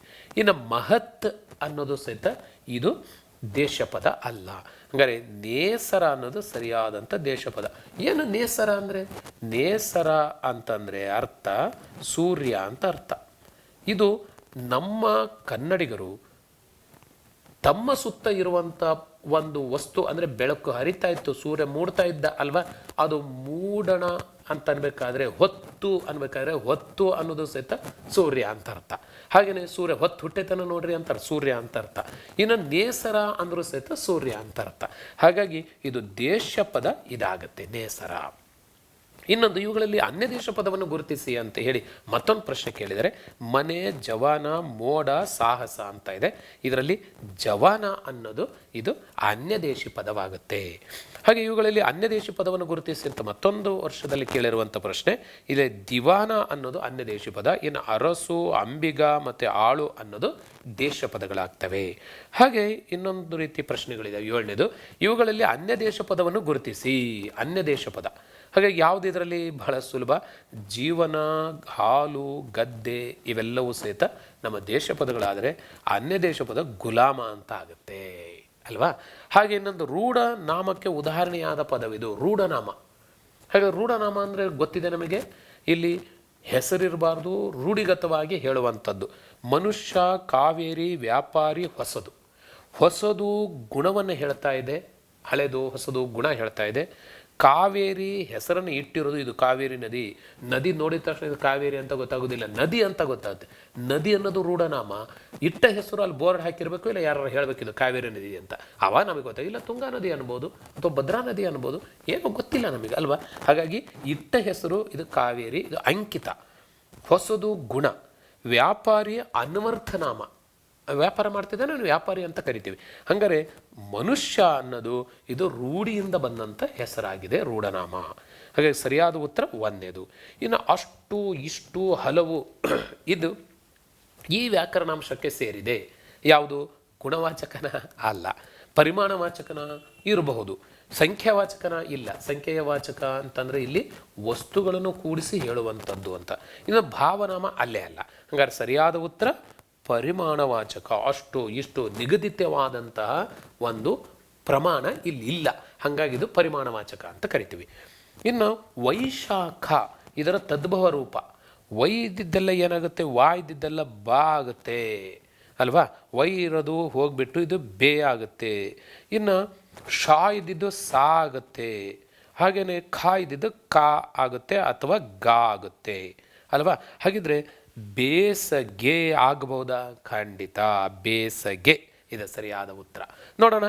ವೈಶಾಖ ಮಾಸ ಅಂದ್ರೇನು? ಬೇಸಿಗೆ ಕಾಲ ಅಂತ ಅರ್ಥ. ಬೆಸುಗೆ ಅನ್ನೋದಾಗೋದಿಲ್ಲ, ಬೇತಾಳ ಅನ್ನೋ ಆಗೋದಿಲ್ಲ, ಬೇಹಾರನೂ ಆಗೋದಿಲ್ಲ. ಹಾಗಾಗಿ ಇದು ಸರಿಯಾದ ಉತ್ತರ ಬೇಸಗೆ. ಬೇಸಗೆ ಅದಕ್ಕೆ ವೈಶಾಖ ಸ್ವಲ್ಪ ಇಂಪಾರ್ಟೆಂಟ್ ಆದಂಥ ಪದ. ಇನ್ನು 11ನೇ ಕ್ವಶನ್ ನೋಡ್ತಾ ಇದ್ದೀವಿ, ತುಂಬ ಸುಲಭದ್ದು. ಪಡುವಣ ಕಡಲ ತೆರೆಗಳು ಅಬ್ಬರಿಸುತ್ತಿವೆ. ಗೆರೆ ಎಳೆದ ಪದವನ್ನು ನೀವು ಯಾವುದಿದು ಅಂತ ಕೇಳಿದರೆ, ಪಡುವಣ ಗೆರೆ ಎಳೆದಿದ್ದಾರಲ್ಲಿ. ಹಾಗಾಗಿ ಪಡುವಣ ಅಂದರೆ ಪರಿಮಾಣವಾಚಕನೋ, ಪ್ರಕಾರವಾಚಕನೋ, ದಿಗ್ವಾಚಕನೋ, ಗುಣವಾಚಕನೋ ಅಂತ ಕೇಳಿದ್ದಾರೆ. ಪಡುವಣ ದಿಕ್ಕಿನಲ್ಲಿ ಸೂರ್ಯನು ಮುಳುಗಿದನು. ಪಡುವಣ ದಿಕ್ಕು ಅಂತ ಸೂಚಿಸುತ್ತೆ. ಹಾಗಾಗಿ ಪಡುವಣ, ಮೂಡಣ, ಪಡುವಣ, ತೆಂಕಣ, ಬಡಗಣ ಕೇಳಿದೇವೆ ನಾವು. ಹಾಗಾಗಿ ಇದು ಕನ್ನಡದ ಪದ, ಕನ್ನಡದ ದಿಕ್ಕುಗಳು. ಹಾಗಾಗಿದು ದಿಗ್ವಾಚಕವಾಗಿರುವಂಥ ಪದ ಆಗುತ್ತೆ. 3ನೇ ಆಪ್ಷನ್ ಸರಿಯಾದ ಉತ್ತರ. ಓಕೆ. 12ನೇ ಕ್ವಶನ್ ನೋಡ್ತಾ ಇದ್ದೀವಿ. ಜುಲ್ಮಾನೆ ಪದವು. ಜುಲ್ಮಾನೆ ಯಾವುದರಿಂದ ಬಂದಂಥ ಪದ ಇದು ಅಂತ ಕೇಳಿದರೆ, ಇದರ ಪೋರ್ಚುಗೀಸ್ ಪದನ, ಮರಾಠಿ ಪದನ, ಹಿಂದೂಸ್ತಾನಿ ಪದನ ಅಥವಾ ಉರ್ದು ಪದನ ಅಂತ ಕೇಳಿದರೆ ಜುಲ್ಮಾನಿ. ಇದು ಜುಲ್ಮಾನೆ ಅನ್ನೋದು ಇದು ಉರ್ದು ಪದವಾಗುತ್ತೆ. ಜುಲ್ಮಾನೆ ಹಾಕುವುದು ಅಂತ ಉರ್ದು ಪದ ಇದು. ಹಾಗೆ ಇನ್ನೊಂದು ಪುಸ್ತಕ, ಈ ಪದದ ತದ್ಭವ ರೂಪ ಹೇಳಿ ಅಂತ ಕೇಳಿದರೆ, ಇದೆಲ್ಲ ಈಗ ಅನ್ಯದೇಶಿ ಪದಗಳು ಮಾತ್ರ ಪಟ್ಟಿ ಮಾಡ್ಕೊಂಡೇ ಕಲಿಬೇಕಾಗುತ್ತೆ. ಬೇರೆ ಮಾರ್ಗ ತುಂಬ ಕಷ್ಟ. ಈ ಥರದಲ್ಲಿ ಆ ಲಕ್ಷಣದ ಮೇಲೆ ಗುರುತಿಸೋದು ಸ್ವಲ್ಪ ಕಷ್ಟ ಆಗುತ್ತೆ. ಹಾಗಾಗಿ ನೋಡೋಣ, ಸಾಧ್ಯ ಆದರೆ ಮತ್ತೊಂದು ತರಗತಿಯಲ್ಲಿ ಈ ಏನು ಲಕ್ಷಣದ ಮೇಲೆ ಇವುಗಳನ್ನು ವಿಂಗಡಿಸ್ಕೋಬಹುದು ಅಂತ ಅನ್ಯದೇಶಿ ಪದಗಳಿಗೆ ಸಂಪಟ್ಟಂಗೆ ಒಂದು ಸ್ವಲ್ಪ ಇನ್ನೊಂದಿಷ್ಟು ತರಗತಿಯನ್ನು ಮಾಡೋಣ. ಈಗ ಪುಸ್ತಕ ಈ ಪದದ ತದ್ಭವ ರೂಪ ಗುರುತಿಸ್ರಿ ಅಂತ ಕೇಳ್ತಾರೆ. ತದ್ಭವ ಗೊತ್ತಾಗಿದೆ ನಮಗೆ. ಪುಸ್ತಕ ಪಾ ಇದ್ದಿದ್ದೆಲ್ಲ ಏನಾಗುತ್ತೆ? ಹಾ ಆಗುತ್ತೆ. ಮತ್ತು ವಿಜಾತಿ ಒತ್ತಕ್ಷರ ಇರೋದು ಇದು ಸಜಾತಿ ಒತ್ತಕ್ಷರ ಆಗುತ್ತೆ. ಹಾಗಾಗಿ ಸಾಕ್ಕೆ ತಾ ಇರೋದು ತಾಕ್ಕೆ ತಾ ಆಗುತ್ತೆ. ಹಾಗಾಗಿ ಇಲ್ಲಿ ಪುಸ್ತಕ ಅನ್ನೋದು ಬಹುಶಃ ಏನಾಗುತ್ತೆ ನೋಡೋಣ. ಹೊತ್ತು ಅನ್ನೋದಾಗುತ್ತೋ, ಹೊತ್ತಗೆ ಅಂತಾಗುತ್ತೋ, ಒತ್ತಗೆ ಅಂತಾಗುತ್ತೋ, ಬುಕ್ಕು ಅಂತಾಗುತ್ತೋ? ಬುಕ್ಕು ಆಗೋದೇ ಇಲ್ಲ. ಇದು ಆಂಗ್ಲ ಪದ, ಇಂಗ್ಲೀಷ್ ಭಾಷೆಯಿಂದ ಬಂದಂಥ ಪದ. ಹಾಗಾಗಿ ಇಂಗ್ಲೀಷು ಧ್ವನಿ, ಕನ್ನಡದ ಲಿಪಿ. ಹಾಗಾಗಿ ಇದು ಇಂಗ್ಲೀಷ್ ಪದನೇ. ಇನ್ನು ಹೊತ್ತು ಅನ್ನೋದಕ್ಕೂ ಪುಸ್ತಕ ಅನ್ನೋದಕ್ಕೂ ಸಂಬಂಧನೇ ಇಲ್ಲ. ಪುಸ್ತಕ ಅನ್ನೋ ಪದ ಒಂದು ವಸ್ತುವನ್ನು ಹೇಳ್ತಾ ಇದೆ. ಹೊತ್ತು ಅನ್ನೋ ಪದ ಸೂರ್ಯನನ್ನು ಗ್ರಾಮ್ಯ ಅಂತ ನಮ್ಮ ದೇಶ ಪದದಲ್ಲಿ ಸೂರ್ಯವನ್ನು ಹೊತ್ತು ಅಂತ ಕರಿತೀವಿ. ಹಂಗಾಗಿ ಇದಕ್ಕೂ ಹೋಲಿಕೆ ಆಗಲ್ಲ, ಅರ್ಥ ಕೆಡಬಾರ್ದು. ಅದೇ ವಸ್ತುವಿಗೆ ಇರುವ ಹೆಸರು ಸ್ವಲ್ಪ ವ್ಯತ್ಯಾಸ ಆಗಬೇಕು, ಅದೇ ಪ್ಲಕೆ ಆಗಬೇಕು, ಅಂಥದ್ದನ್ನು ಗಮನಿಸಬೇಕು ತತ್ಸಮ ತದ್ಭವ ಅಂದರೆ. ಹಾಗಾಗಿ ಒತ್ತಗೆ ಆಗೋದಿಲ್ಲ, ಹೊತ್ತಗೆ ಸರಿಯಾದಂಥ ಉತ್ತರವಾಗುತ್ತೆ. ನೋಡಿ, ಇಲ್ಲಿ ಪೂ ಇದ್ದಿದ್ದು ಹೋ ಆಯಿತು, ಸಜಾತಿ ವಿಜಾತಿ ಒತ್ತಕ್ಷರದ್ದು ಸಜಾತಿ ಒತ್ತಕ್ಷರ ಆಯಿತು, ಕಾ ಇದ್ದಿದ್ದು ಇಲ್ಲಿ ಗ ಆಯಿತು. ಹಾಗಾಗಿ ಪುಸ್ತಕ ಇದ್ದಿದ್ದು ಹೊತ್ತಗೆ ಆಗಿ ಬದಲಾವಣೆ ಆಗುತ್ತೆ. ಈ ವ್ಯತ್ಯಾಸ ನಾವು ಗಮನಿಸ್ಬೋದು. ಓಕೆ, 14ನೇ ಪ್ರಶ್ನೆ ನೋಡ್ತಾ ಇದ್ದೀವಿ. ನಾನು, ನಾವು, ಇದು ಎಂಥದಿದು ಅಂತ ಕೇಳಿದರೆ ಆಪ್ಷನ್ ಕೊಟ್ಟಿದ್ದಾರೆ. ಮಧ್ಯಮ ಪುರುಷ ಸರ್ವನಾಮನೋ, ಪ್ರಥಮ ಪುರುಷ ಸರ್ವನಾಮನೋ, ತೃತೀಯ ಪುರುಷ ಸರ್ವನಾಮನೋ, ಉತ್ತಮ ಪುರುಷ ಸರ್ವನಾಮನೋ ಅಂತ ಕೇಳಿದ್ದಾರೆ. ನೋಡಿ, ಸರ್ವನಾಮದಲ್ಲಿ ಪುರುಷವಾಚಕ ಸರ್ವನಾಮವನ್ನು ನಾನೀಗಾಗಲೇ ನಿಮಗೆ ಪರಿಚಯ ಮಾಡಿಸಿದ್ದೀನಿ. ಪುರುಷವಾಚಕ ಸರ್ವನಾಮ, ವಾಚಕ ಸರ್ವನಾಮ. ಪುರುಷವಾಚಕ ಸರ್ವನಾಮದಲ್ಲಿ 3 ವಿಧಗಳನ್ನು ಗಮನಿಸಿದ್ದೀವಿ ನಾವು. 1, 2, 3 ವಿಧ. ಏನು, ನಾನು ಮಾತಾಡ್ತಾ ಇದ್ದೀನಿ, ನಾನು ಉತ್ತಮ ಪುರುಷ, ಹಾಗಾಗಿ ಇಲ್ಲಿ ಉತ್ತಮ ಪುರುಷ ಇದೆ, ಇದು ಕರೆಕ್ಟ್ ಉತ್ತರ, ಸರಿ ಉತ್ತರ. ಇನ್ನೊಂದಿದೆ, ನೀನು ಕೇಳಿಸ್ಕೊಂತ ಇದ್ದೀ ನೀನು, ಇದು ಮಧ್ಯಮ ಪುರುಷ. ಇನ್ನೊಂದು ಅವರಿಲ್ಲ ಇಲ್ಲಿ, ಅದನ್ನೇನನ್ಬೇಕು, ಅನ್ಯ ಪುರುಷ ಅಥವಾ ಪ್ರಥಮ ಪುರುಷ ಅಂತ ಕರಿಬೇಕು. ಇಲ್ಲಿ ತೃತೀಯ ಪುರುಷ ಅಂತಂದು ಇಲ್ಲೇ ಇಲ್ಲ. ಹಾಗಾಗಿ ನಾವು ಇಂಗ್ಲೀಷ್ನಲ್ಲಿ first person, second person, third person ಅಂತ ನೋಡ್ತೀವಿ. ಆದರೆ ಇಲ್ಲಿ ಅಪ್ಲೈ ಮಾಡ್ಕೊಳಕ್ಕೆ ಬರೋದಿಲ್ಲ. ಯಾಕೆಂದರೆ ಮಾತಾಡ್ತಿರೋರು ಉತ್ತಮ, ಕೇಳ್ತಿರೋನು ಮಧ್ಯಮ, ಇಲ್ಲದೆ ಇರೋನು ಪ್ರಥಮ. ಹಾಗಾಗಿ ಇಲ್ಲಿ ಪ್ರಥಮ ಅನ್ಬೋದು, ಅಥವಾ ಇದನ್ನು ಅನ್ಯ ಅಂತಂದು ಕರಿಬೋದು, ಇದನ್ನು ಅನ್ಯ ಪುರುಷ. ಹಾಗಾಗಿ ಇಲ್ಲಿ ನಾನು, ನಾವು ಅನ್ನೋದು ನಮ್ಮ ಕಡೆಯಿಂದ ಹೇಳ್ತಿರೋದ್ರಿಂದ ಹಾಗಾಗಿ ಇದು ಉತ್ತಮ ಪುರುಷ ಸರ್ವನಾಮ ಆಗುತ್ತೆ. ಹಾಗಾಗಿ 4ನೇ ಆಪ್ಷನ್ ಸರಿಯಾದಂಥ ಉತ್ತರ. ಇನ್ನೊಂದಿದೆ, ಮಾರ್ಜನ ಪದದ ತದ್ಭವ ರೂಪ ಹೇಳಿ ಅಂತ ಕೇಳಿದರೆ, ದೀರ್ಘ ಇದ್ದಿದ್ದು ಹ್ರಸ್ವವಾಗುತ್ತೆ, ಗೊತ್ತಿದೆ ನಮಗೆ. ಹಾಗೆ ವಿಜಾತಿ ಒತ್ತಕ್ಷರ ಅಥವಾ ಅರ್ಕಾವತ್ತಿದ್ದು ಜಾವತ್ತಾಗುತ್ತೆ, ಸಜಾತಿ ಒತ್ತಕ್ಷರ ಆಗುತ್ತೆ, ನಾ ಹಂಗೆ ಉಳುತ್ತೆ. ಹಾಗಾಗಿ ಮಾರ್ಜನ ಅನ್ನೋದು ಮಾರ್ಜಕ, ಮಚ್ಚರ, ಮಾರ್ಜಾಲ, ಮಜ್ಜನ ಅಂತ. ಇದರ ಸರಿಯಾದ ಉತ್ತರ ಮಜ್ಜನ ಆಗುತ್ತೆ. ನೋಡಿ, ಮಜ್ಜನ ಭಾಳ ಸುಲಭವಾಗಿ ಇದು ಬದಲಾವಣೆಯನ್ನು ಗಮನಿಸಿಬಿಡ್ಬೋದು ನಾವು, ತುಂಬ ಸುಲಭ. ಹಾಗೆ ಇನ್ನೊಂದು ವ್ಯಾಪಾರಿ, ಇದು ಎಂಥದು ಕೇಳಿದ್ದಾರೆ. ರೂಢನಾಮ, ಅನ್ವರ್ಥನಾಮ, ಅಂಕಿತನಾಮ, ಸರ್ವನಾಮ ಅಂತ ಇದೆ. ವ್ಯಾಪಾರಿ ತುಂಬ ಸುಲಭ, ಗೊತ್ತಾಗಿದೆ ನಮಗೆ. ಅನ್ವರ್ಥನಾಮ, ವ್ಯಾಪಾರ ಮಾಡ್ತಿದ್ದಾನೆ ಅವನಿಗೆ ವ್ಯಾಪಾರಿ ಅಂತ ಕರಿತೀವಿ. ತುಂಬ ಸುಲಭದ ಪ್ರಶ್ನೆ. ಹಾಗೆ ಇನ್ನೊಂದು ಪ್ರಶ್ನೆ ನೋಡ್ತಾ ಇದ್ದೀವಿ. ಹಲವು ಪದವು ಈ ಕೆಳಗಿನ ಯಾವ ಪ್ರಕಾರಕ್ಕೆ ಸೇರಿದೆ? ತುಂಬ ಸುಲಭದ ಪ್ರಶ್ನೆ ಇದೂ ಸಹಿತ. ಇದು ಗುಣವಾಚಕ, ಪರಿಮಾಣವಾಚಕ, ಸಂಖ್ಯಾವಾಚಕ, ದಿಗ್ವಾಚಕ ಆಗೋದೇ ಇಲ್ಲ. ಹಾಗೆ ಸಂಖ್ಯೆ ಇಲ್ಲ, ಹಾಗೆ ಸಂಖ್ಯಾವಾಚಕ ಅಲ್ಲ. ಯಾವುದೇ ಗುಣ ಹೇಳ್ತಾ ಇಲ್ಲ, ಗುಣವಾಚಕ ಅಲ್ಲ. ಇದು ಪ್ರಮಾಣ, ಹಲವು, ಕೆಲವು, ಅಷ್ಟು, ಇಷ್ಟು ಪ್ರಮಾಣ, ನಿಗದಿತವಾದಂಥ ಸಂಖ್ಯೆ ಇಲ್ಲ. ಹಾಗಾಗಿ ಇದು ಪರಿಮಾಣವಾಚಕವಾಗುತ್ತೆ. ಇನ್ನು ಪತಿವ್ರತೆ, ಇದರ ತದ್ಭವ ರೂಪ ಅಂತ ಕೇಳಿದರೆ, ಪಾ ಇದ್ದಿದ್ದೆಲ್ಲ ಏನಾಗುತ್ತೆ, ಹಾ ಆಗುತ್ತೆ. ಇದು ಗೊತ್ತು ನಿಮಗೆ. ಪಾವು ಹಾವು ಆಗುತ್ತೆ, ಪಾಲು ಹಾಲು ಆಗುತ್ತೆ ಅಲ್ವಾ. ಹಾಗಾಗಿ ಇಲ್ಲಿ ಪಾ ಇದ್ದಿದ್ದು ಹಾ ಆಯಿತು. ಹಾ ಇರೋದು ಯಾವುದಿದೆ ಇದರಲ್ಲಿ? 3ನೇದಿದೆ ಮತ್ತು 4ನೇದಿದೆ. ಇನ್ನು ತಾ ಇದ್ದಿದ್ದೆಲ್ಲ ದ ಆಗುತ್ತೆ. ನಾವು ಗಮನಿಸಿದ್ದೀವಿ, ವರ್ಗದ ಮೊದಲನೇ ಅಕ್ಷರಕ್ಕೆ 3ನೇ ಅಕ್ಷರ ಆದೇಶವಾಗಿ ಬರುತ್ತೆ. ಹಾಗಾಗಿ ತೀ ಇದ್ದಿದ್ದು ದಿ ಆಗಬೇಕು. ಹಾಗಾದರೆ ಎಲ್ಲಿದೆ ಅದು? 3ನೇದರಲ್ಲಿದೆ. ಹಾಗಾದರೆ ಪತಿವ್ರತೆ ಅಂದರೆ ಹದಿಬದೆ ಅಂತ ಆಗುತ್ತೆ. ಸ್ವಲ್ಪನೂ ಸಂಬಂಧ ಇಲ್ಲ ಅನ್ಸುತ್ತಲ್ವ? ಖಂಡಿತ. ನೋಡಿ, ಪತಿವ್ರತೆಯರ ಧರ್ಮ ಹದಿಬದೆಯ ಧರ್ಮ ಅಂತಂದು ಸಂಜೀವ್ ಹೊನ್ನಮ್ಮ ಬರೆದಿರುವಂಥ ಒಂದು ಕೃತಿ ಇಲ್ಲಿ ನೀವು ನೆನಪಿಟ್ಕೋಬೋದು. ಹದಿಬದೆ ಅಂದರೆ ಏನರ್ಥ? ಪತಿವ್ರತೆ ಅಂತ ಅರ್ಥ. ಹಾಗಾಗಿ ಹದಿಬದೆ ಇದಕ್ಕೆ ಸರಿಯಾದ ಉತ್ತರ. 3ನೇ ಆಪ್ಷನ್ ಸರಿಯಾದಾಗುತ್ತೆ. ಈ ಬದಲಾವಣೆಯನ್ನು ನಿಮಗೆ ಪರಿಚಯಿಸ್ತಾ ಇದ್ದೀನಿ, ಹೆಂಗೆ ಅಪ್ಲೈ ಮಾಡಿ ಇದನ್ನು ಗುರುತಿಸ್ಬೇಕು ಅಂತ. ಸುಲಭವಾಗಿ ಬೇರೆವನ್ನ ಡಿಲೀಟ್ ಮಾಡಿಬಿಡ್ಬೋದು ಅಲ್ವಾ. ಹಾಗೆ ಇನ್ನು ಯಾವುದು ಎಂಬುದು ಸರ್ವನಾಮದ ಈ ಪ್ರಕಾರಕ್ಕೆ ಸೇರಿದೆ. ಯಾವುದು, ಯಾರು, ಏಕೆ ಅಲ್ವಾ, ಎಲ್ಲಿ. ನೋಡಿ, ಪ್ರಶ್ನೆ ಮಾಡ್ತಾ ಇದ್ದೀವಿ ಇಲ್ಲೆಲ್ಲ. ತುಂಬ ಸುಲಭದ ಪ್ರಶ್ನೆ ಇದು ಸಹಿತ. 2017ರಲ್ಲಿ ಕೇಳಿರುವಂಥ ಪ್ರಶ್ನೆ. ಹಾಗಾಗಿ ಇದು ಆತ್ಮಾರ್ಥಕನ ಅಲ್ಲ. ಆತ್ಮಾರ್ಥಕ ಅಂದರೆ ಇರಬೇಕು. ಪ್ರಶ್ನಾರ್ಥಕನ? ಹೌದು, ಪ್ರಶ್ನೆ ಕೇಳ್ತಿದ್ದಾರಲ್ಲ. ಹಾಗಾಗಿ ಇದೇ ಸರಿಯಾದ ಉತ್ತರ. ಮುಂದಿನ ಆಪ್ಷನ್ ಒಂದು ಸರಿ ಚೆಕ್ ಮಾಡ್ಕೊಳ್ಳೋಣ. ಸಂಬಂಧಾರ್ಥಕನ? ಸಂಬಂಧಾರ್ಥಕ ಸರ್ವನಾಮ ಅಂತ ಇಲ್ಲ. ಸಂಬಂಧಾರ್ಥಕ ಅವ್ಯಯಗಳು ಅಂತ ಇದ್ದಾವೆ. ಅಲ್ಲಿ ಮತ್ತು, ಅಥವಾ, ಆದ್ದರಿಂದ ಈ ಥರದಲ್ಲಿ ಕಂಜಕ್ಷನ್ಸ್ ಅಂತ ಏನು ಇಂಗ್ಲೀಷ್ನಲ್ಲಿ ಓದ್ತೀವಿ ಅದೇ ಸಂಬಂಧಾರ್ಥಕ ಅವ್ಯಯಗಳು. ಅವ್ಯಯಗಳ ಬಗ್ಗೆ ಹೇಳುವಾಗ ಇದನ್ನೊಂದು ಸ್ವಲ್ಪ ಗಮನಿಸೋಣ. ಸರ್ವನಾಮಗಳು ಇಲ್ಲ. ವಿವರಣಾತ್ಮಕ ಸರ್ವನಾಮ ಇಲ್ಲೇ ಇಲ್ಲ. ವಿವರಣಾತ್ಮಕ ಚಿಹ್ನೆ ಇದೆ, ಬಹಳ ಇಂಪಾರ್ಟೆಂಟ್. ಏನು ವಿವರಣಾತ್ಮಕ ಚಿಹ್ನೆ ಹೀಗೆ ಬಳಕೆ ಮಾಡ್ತೀವಿ ಅಥವಾ ಹೀಗೆ ಅಂದರೆ ಆಪ್ಷನ್ಗಳನ್ನು ಏನು ಮಾಡ್ತಾರೆ ಅಂದರೆ ಸುಮ್ಮನೆ ಕನ್ಫ್ಯೂಸ್ ಆಗಂಗೆ ಕೊಟ್ಟಿರ್ತಾರೆ. ನಮಗೆ ಸರಿಯಾದ ವ್ಯಾಕರಣದ ಕಲ್ಪನೆ ಇದ್ದರೆ ಇದನ್ನು ಸುಲಭವಾಗಿ ಉತ್ತರ ಬರೀಬೋದು. ಒಂದು ನಿಮಿಷನೂ ಬೇಡ ಇದಕ್ಕೆ ಉತ್ತರ ಬರೀ, ಅರ್ಧ ನಿಮಿಷದಲ್ಲಿ ಇದಕ್ಕೆ ಉತ್ತರ ನಾವು ಗುರುತಿಸ್ಕೊಂಡು ಮುಂದಕ್ಕೆ ಹೋಗ್ಬಿಡ್ಬೋದು ಸ್ಪಷ್ಟತೆ ಇದ್ದರೆ. ಹಾಗಾಗಿ ನಮ್ಮ ಈ ತರಗತಿಗಳ ಮೂಲಕ ನಿಮಗೆ ಸ್ಪಷ್ಟವಾದಂಥ ಮಾಹಿತಿ ನಿಮಗೆ ದೃಢ ಆಗಿದೆ ಅಂತ ಅನ್ಕೊತೀನಿ. ಇನ್ನು 20ನೇ ಪ್ರಶ್ನೆ ಹೀಗಿದೆ. ಈ ಕೆಳಗಿನವುಗಳಲ್ಲಿ ಅಚ್ಚಗನ್ನಡ ಪದ, ಅಚ್ಚಗನ್ನಡ ಅಂದರೂ ಒಂದೇ, ದೇಶ ಪದ ಅಂದರೂ ಒಂದೇ. ಇದು ಎರಡನ್ನೂ ಸ್ವಲ್ಪ ಗಮನಿಸಬೇಕು. ದೇಶ ಅಂದರೂ ಒಂದೇ, ಅಚ್ಚಗನ್ನಡ ಅಂದರೂ ಒಂದೇ. ಅಚ್ಚ ಕನ್ನಡ ಅಂದರೆ ದೇಶ ಪದ ಅಂತಂದೇ ಅರ್ಥ. ಹಾಗಿದ್ರೆ ಮನೆ ಅನ್ನೋದು ಸರಿನಾ? ನೋಡಿ, ಮನೆ ಒಬ್ಬ ಅಂದರೆ ಮೂಲದಿಂದ ಒಬ್ಬ ವ್ಯಕ್ತಿ ಅಥವಾ ಒಂದು ಜೀವಿ ಬದುಕ್ತಾ ಇದೆ ಅಂದರೆ ಭಾಷೆ ಮನೆಯಿಂದನೇ ಶುರು ಆಗಿರುತ್ತೆ. ಹಾಗಾದರೆ ಇದಕ್ಕೇನಂತಾರೆ? ಮನೆ. ಹಾಗಾಗಿ ಅದು ಅಚ್ಚಗನ್ನಡ ಪದ ಆಗೋದಕ್ಕೆ 100ಕ್ಕೆ 100% ಸರಿ. ನೋಡೋಣ, ಮುಂದಿಂದು ಸ್ವಲ್ಪ ಗಮನಿಸಿದ್ರೆ ಗೊತ್ತಾಗುತ್ತೆ. ಇದೇ ಇರ್ಬೋದು ಅಂತ ಅಂದ್ಕೊಂಡಿದ್ದೀನಿ. ಎರಡನೇದು ನೌಕರಿ, ಇದು ಆಗೋದಿಲ್ಲ. ನೌಕರಿ ಹಿಂದೂಸ್ತಾನಿ ಪದ ಆಗುತ್ತೆ. ಮೇಜು ಇದು ಪೋರ್ಚುಗೀಸ್ ಪದ ಆಗುತ್ತೆ, ಹಂಗಾಗಿ ಮೇಜು ಸಹಿತ ಆಗೋದಿಲ್ಲ. ಹಾಗೆ ಋತು ಇದು ಸಂಸ್ಕೃತ ಪದ ಆಗುತ್ತೆ, ಹಾಗಾಗಿ ಇದು ಆಗೋದಿಲ್ಲ. ಹಾಗಾದ್ರೆ ಸರಿಯಾದ ಉತ್ತರ ಮನೆ. ನೋಡಿ, ದೇಶ ಪದ ಅಂತಂದರೆ ತನ್ನ ಅಂಗಾಂಗಗಳು, ಹಾಗೆಯೇ ತನ್ನ ಸುತ್ತಲ ಸಾಕು ಪ್ರಾಣಿಗಳು ಮತ್ತು ಸರ್ವನಾಮ ಪದಗಳು 1ರಿಂದ 999ರವರೆಗಿನ ಸಂಖ್ಯೆಗಳು ಈ ಥರ ಪಟ್ಟಿ ಮಾಡಿಸಿದ್ದೇವಲ್ಲ, ಇವೇ ದೇಶ ಪದಗಳು. ಇದ್ರ ಬಗ್ಗೆ ಒಂದು ಸ್ವಲ್ಪ ನೀವು ಪರ್ಫೆಕ್ಟಾಗಿ ಕಲಿಬೇಕು. ಇದ್ರ ಮೇಲೆ 100% ಕ್ವಶನ್ ಇರುತ್ತೆ. ಇನ್ನೊಂದು ಕಸ್ತೂರಿ ಪದದ ತದ್ಭವ ರೂಪ ಕೇಳಿದ್ದಾರೆ.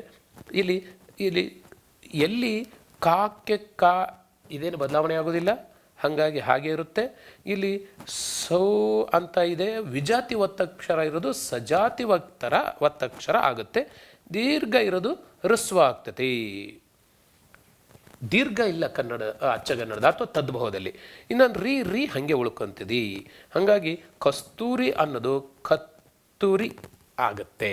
ಹಾಗಾಗಿ ಇದು ನೋಡಿ, ತುತ್ತೂರಿ ಆಗೋದೇ ಇಲ್ಲ. ಯಾಕಂದ್ರೆ ಅರ್ಥ ಆಗಬೇಕಲ್ಲ. ಕಸ್ತೂರಿ ಅನ್ನೋದು ಒಂದು ವಸ್ತು, ಪರಿಮಳಯುಕ್ತವಾಗಿರುವಂಥ ವಸ್ತು. ಇಲ್ಲಿ ತುತ್ತೂರಿ ಅಂತಂದರೆ ಧ್ವನಿ, ಅಂದರೆ ಒಂದು ಗಾಳಿ ವಾದ್ಯ. ಹಾಗಾಗಿ ಇದು ಬರೋದೇ ಇಲ್ಲ.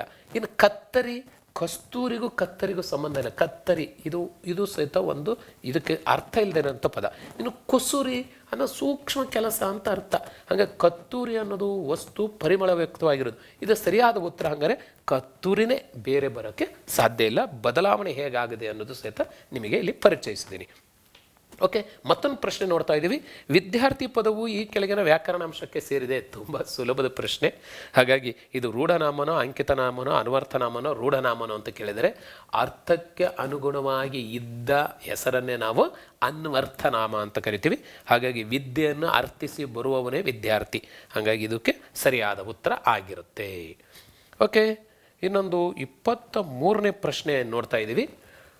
ಶಾಂತಲಾದೇವಿಯು ನಗರ ಪ್ರದಕ್ಷಿಣೆಗೆ ಹೊರಟಾಗ ಅವಳ ಜೊತೆಯಲ್ಲಿ ಯುವರಾಜ ಉದಯಾದಿತ್ಯನು ಹೋದನು. ಈ ವಾಕ್ಯದಲ್ಲಿರುವ ಸರ್ವನಾಮ ಪದ ಯಾವುದು ಅಂತ ಕೇಳಿದ್ದಾರೆ. ತುಂಬ ಸುಲಭ. ಇಲ್ಲಿ ಶಾಂತಲಾದೇವಿ ಅಂತೇಳಿ ಒಂದು ಸರಿ ಒಂದು ನಾಮಪದ ಅಂಕಿತ ನಾಮ ಬಳಕೆಯಾದರೆ ವಾಕ್ಯಗುಚ್ಛದಲ್ಲಿ ಮತ್ತೊಂದು ಸರಿ ಅದೇ ಬಂದರೆ ಅಸಹ್ಯ ಅನಿಸುತ್ತೆ. ಹಾಗಾಗಿ ಅದಕ್ಕೆ ಪರ್ಯಾಯವಾಗಿ ಒಂದು ಪದವನ್ನು ಬಳಸ್ತೀವಿ, ಅವಳು ಅಂತ. ಇದೇ ಸರ್ವನಾಮ ಪದ. ಹಾಗಾಗಿ ಈ ಸರ್ವನಾಮ ಪದ ಇಲ್ಲಿ ಬಳಕೆಯಾಗಿದೆ. ಹಂಗಾರೆ ಯಾವುದಿರ್ಬೋದು? ಹೊರಟಾಗ ಅನ್ನೋದು ಒಂದು ನಾಮಪದ ಆಗುತ್ತೆ, ಇದು ಏನು ಕ್ರಿಯಾಪದ ಆಗುತ್ತೆ, ಇದು ಬರೋದಿಲ್ಲ. ಹೋದನು ಪೂರ್ಣ ಕ್ರಿಯಾಪದ ಆಗುತ್ತೆ, ಇದು ಬರೋದಿಲ್ಲ. ಶಾಂತಲಾದೇವಿಯ ಅಂಕಿತ ನಾಮ ಆಗುತ್ತೆ, ಇದು ಬರೋದಿಲ್ಲ.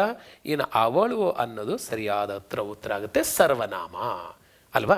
ಅವಳು ಇದು ಅನ್ಯ ಪುರುಷ ಸರ್ವನಾಮ ಅಥವಾ ಪ್ರಥಮ ಪುರುಷ ಸರ್ವನಾಮ ಆಗುತ್ತೆ. ಸರಿಯಾದ ಉತ್ತರ 4ನೇ ಆಪ್ಷನ್.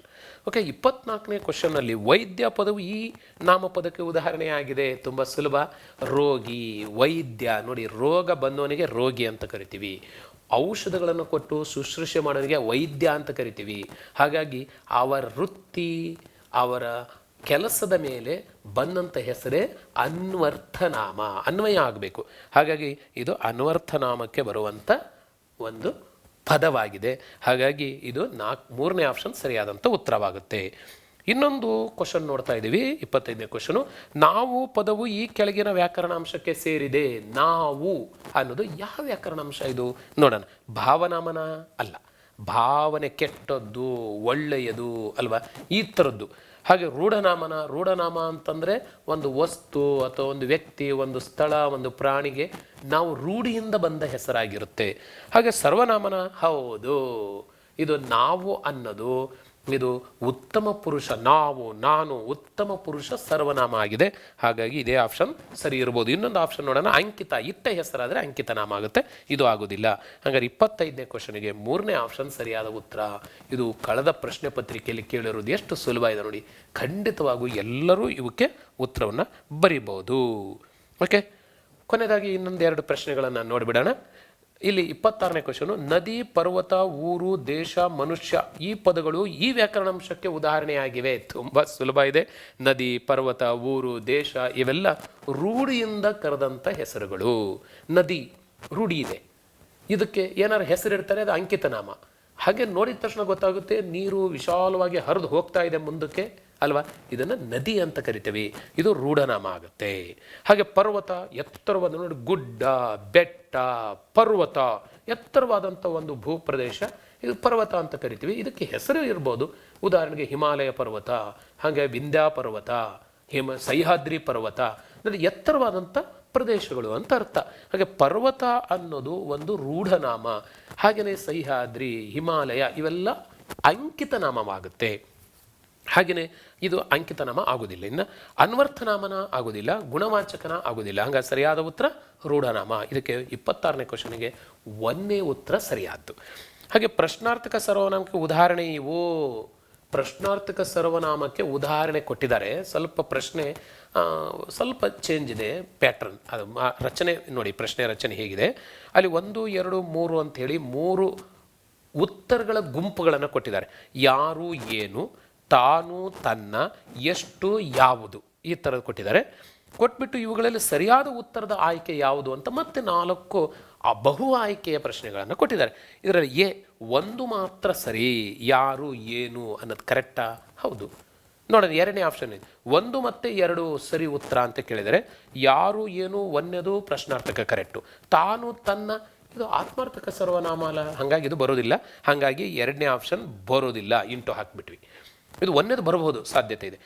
ಸಿ ಆಪ್ಷನ್ ಏನು ಹೇಳಿದೆ, 2 ಮತ್ತು 3, 2ನೇದು ಇಲ್ಲ ಅಂತ ಹೇಳಿದ್ಮೇಲೆ ಇದು ಬರೋದೇ ಇಲ್ಲ, ಇದನ್ನು ನೋಡೋಕ್ಕೆ ಹೋಗೋದು ಬೇಕಾಗಿಲ್ಲ. 2ನೇದು ಇಲ್ಲಲ್ಲ, ಹಾಗಾಗಿ ಇದ್ರಿಗೂ 2 ಅಂತ ಆಪ್ಷನ್ ಇದೆ, ಇದು ಡಿಲಿಟೇ ಮಾಡಿಬಿಟ್ವಿ. ಇನ್ನು 1 ಮತ್ತು 3ನೇದು 4ನೇ ಆಪ್ಷನ್ ಇರ್ಬೋದಾ ನೋಡೋಣ. 1ನೇದೇನಿದೆ, ಯಾರು, ಏನು. 3ನೇದೇನೆ, ಎಷ್ಟು, ಯಾವುದು. ನೋಡಿ, 2 ಸಹಿತ ಪ್ರಶ್ನೆಯನ್ನು ಮಾಡ್ತಾ ಇದ್ದಾವೆ. ಹಾಗಾಗಿ ಸರಿಯಾದ ಉತ್ತರ 3ನೇ ಆಪ್ಷನ್. 4ನೇ ಆಪ್ಷನ್ನು ಡಿ ಸರಿಯಾದ ಉತ್ತರವಾಗುತ್ತೆ. ಆದರೆ ತುಂಬ ಜನ ಏನು ಮಾಡ್ತೀವಿ, ಅವಸರದಲ್ಲಿ 1 ಮಾತ್ರ ಅಂತ ಹಾಕಿಬಿಡ್ತೀವಿ. ಯಾಕೆ 3ನೇ ಆಯ್ಕೆ, 3ನೇಯ ಏನು ಪದಗಳ ಗುಂಪನ್ನು, ನಾಮಪದದ ಗುಂಪನ್ನು ನೋಡೋದೇ ಇಲ್ಲ. ಹಾಗಾಗಿ ಈ ಸರ್ವನಾಮದ ಗುಂಪನ್ನು ನಾವು ಎಲ್ಲವೂ ನೋಡಬೇಕಾಗುತ್ತೆ. 3 ಕೊಡ್ತಾರೋ, 4 ಕೊಡ್ತಾರೋ, 5 ಕೊಡ್ತಾರೋ, ಅಷ್ಟು ಗುಂಪನ್ನು ನೋಡಿಬಿಟ್ಟು ಅದಕ್ಕೆ ಸರಿಯಾದ ಉತ್ತರವನ್ನು ನಾವು ಹೊಂದಿಸಬೇಕಾಗುತ್ತೆ. ಹಾಗಾಗಿ 4ನೇ ಆಪ್ಷನ್ ಸರಿಯಾದ ಉತ್ತರವಾಗುತ್ತೆ. ಓಕೆ, ಇನ್ನೊಂದು ಕೊನೆಯದಾದಂಥ ಮತ್ತೊಂದು ಪ್ರಶ್ನೆ ಇದೆ, 28ನೇ ಪ್ರಶ್ನೆ. ದ್ಯೂತ ಅಥವಾ ದ್ಯೂತ್ ಪದದ ತದ್ಭವ ರೂಪ ಇದು ಅಂತ ಕೇಳಿದರೆ, ದ್ಯೂತನು ಕೇಳಬಹುದು, ದ್ಯೂತ್ ಅನ್ಬೋದು. ದ್ಯೂತ ಅಂದರೆ ದ ಇದ್ದಿದ್ದು ಅಥವಾ ಯಾ ಇದ್ದಿದ್ದು ಏನಾಗಬೇಕು, ಜ ಆಗಬೇಕು. ಯಾ ಇದ್ದಿದ್ದು ಏನಾಗಬೇಕು, ಇಲ್ಲಿ ಜ ಆಗಬೇಕು. ಸ್ವಲ್ಪ ಇದನ್ನು ಗಮನಿಸೋಣ. ಯಾ ಇದ್ದಿದ್ದು ಏನಾಗುತ್ತೆ, ಜ ಆಗುತ್ತೆ. ಹಾಗಿದ್ರೆ ಜ ಇರೋದು ಯಾವುದು ಇಲ್ಲಿ, 4ನೇದು, 3ನೇದು ಒಂದೇ ಇದೆ. ಇನ್ನು ದ್ಯೂತ್ ಅನ್ನೋದು ಇಲ್ಲಿ ತಾ ಇದ್ದಿದ್ದು ಏನಾಗಬೇಕು, ತಾ ಇದ್ದಿದ್ದು ಸಹಿತ ಜ ಆಗುತ್ತೆ. ಹಾಗಾಗಿ ಇಲ್ಲಿ ದ್ಯೂತ್ ಅನ್ನೋದು ಜೂಜು, ದ್ಯೂತಕ್ಕೆ ನೋಡಿ, ಪಾಂಡವರಲ್ಲಿ ಧರ್ಮರಾಯನನ್ನು ಕೌರವನಾದಂತಹ ದುರ್ಯೋಧನನು ದ್ಯೂತಕ್ಕೆ ಕರೆಯುತ್ತಾನೆ. ದ್ಯೂತ ಅಂದರೆ ಜೂಜು ಅಂತ ಅರ್ಥ.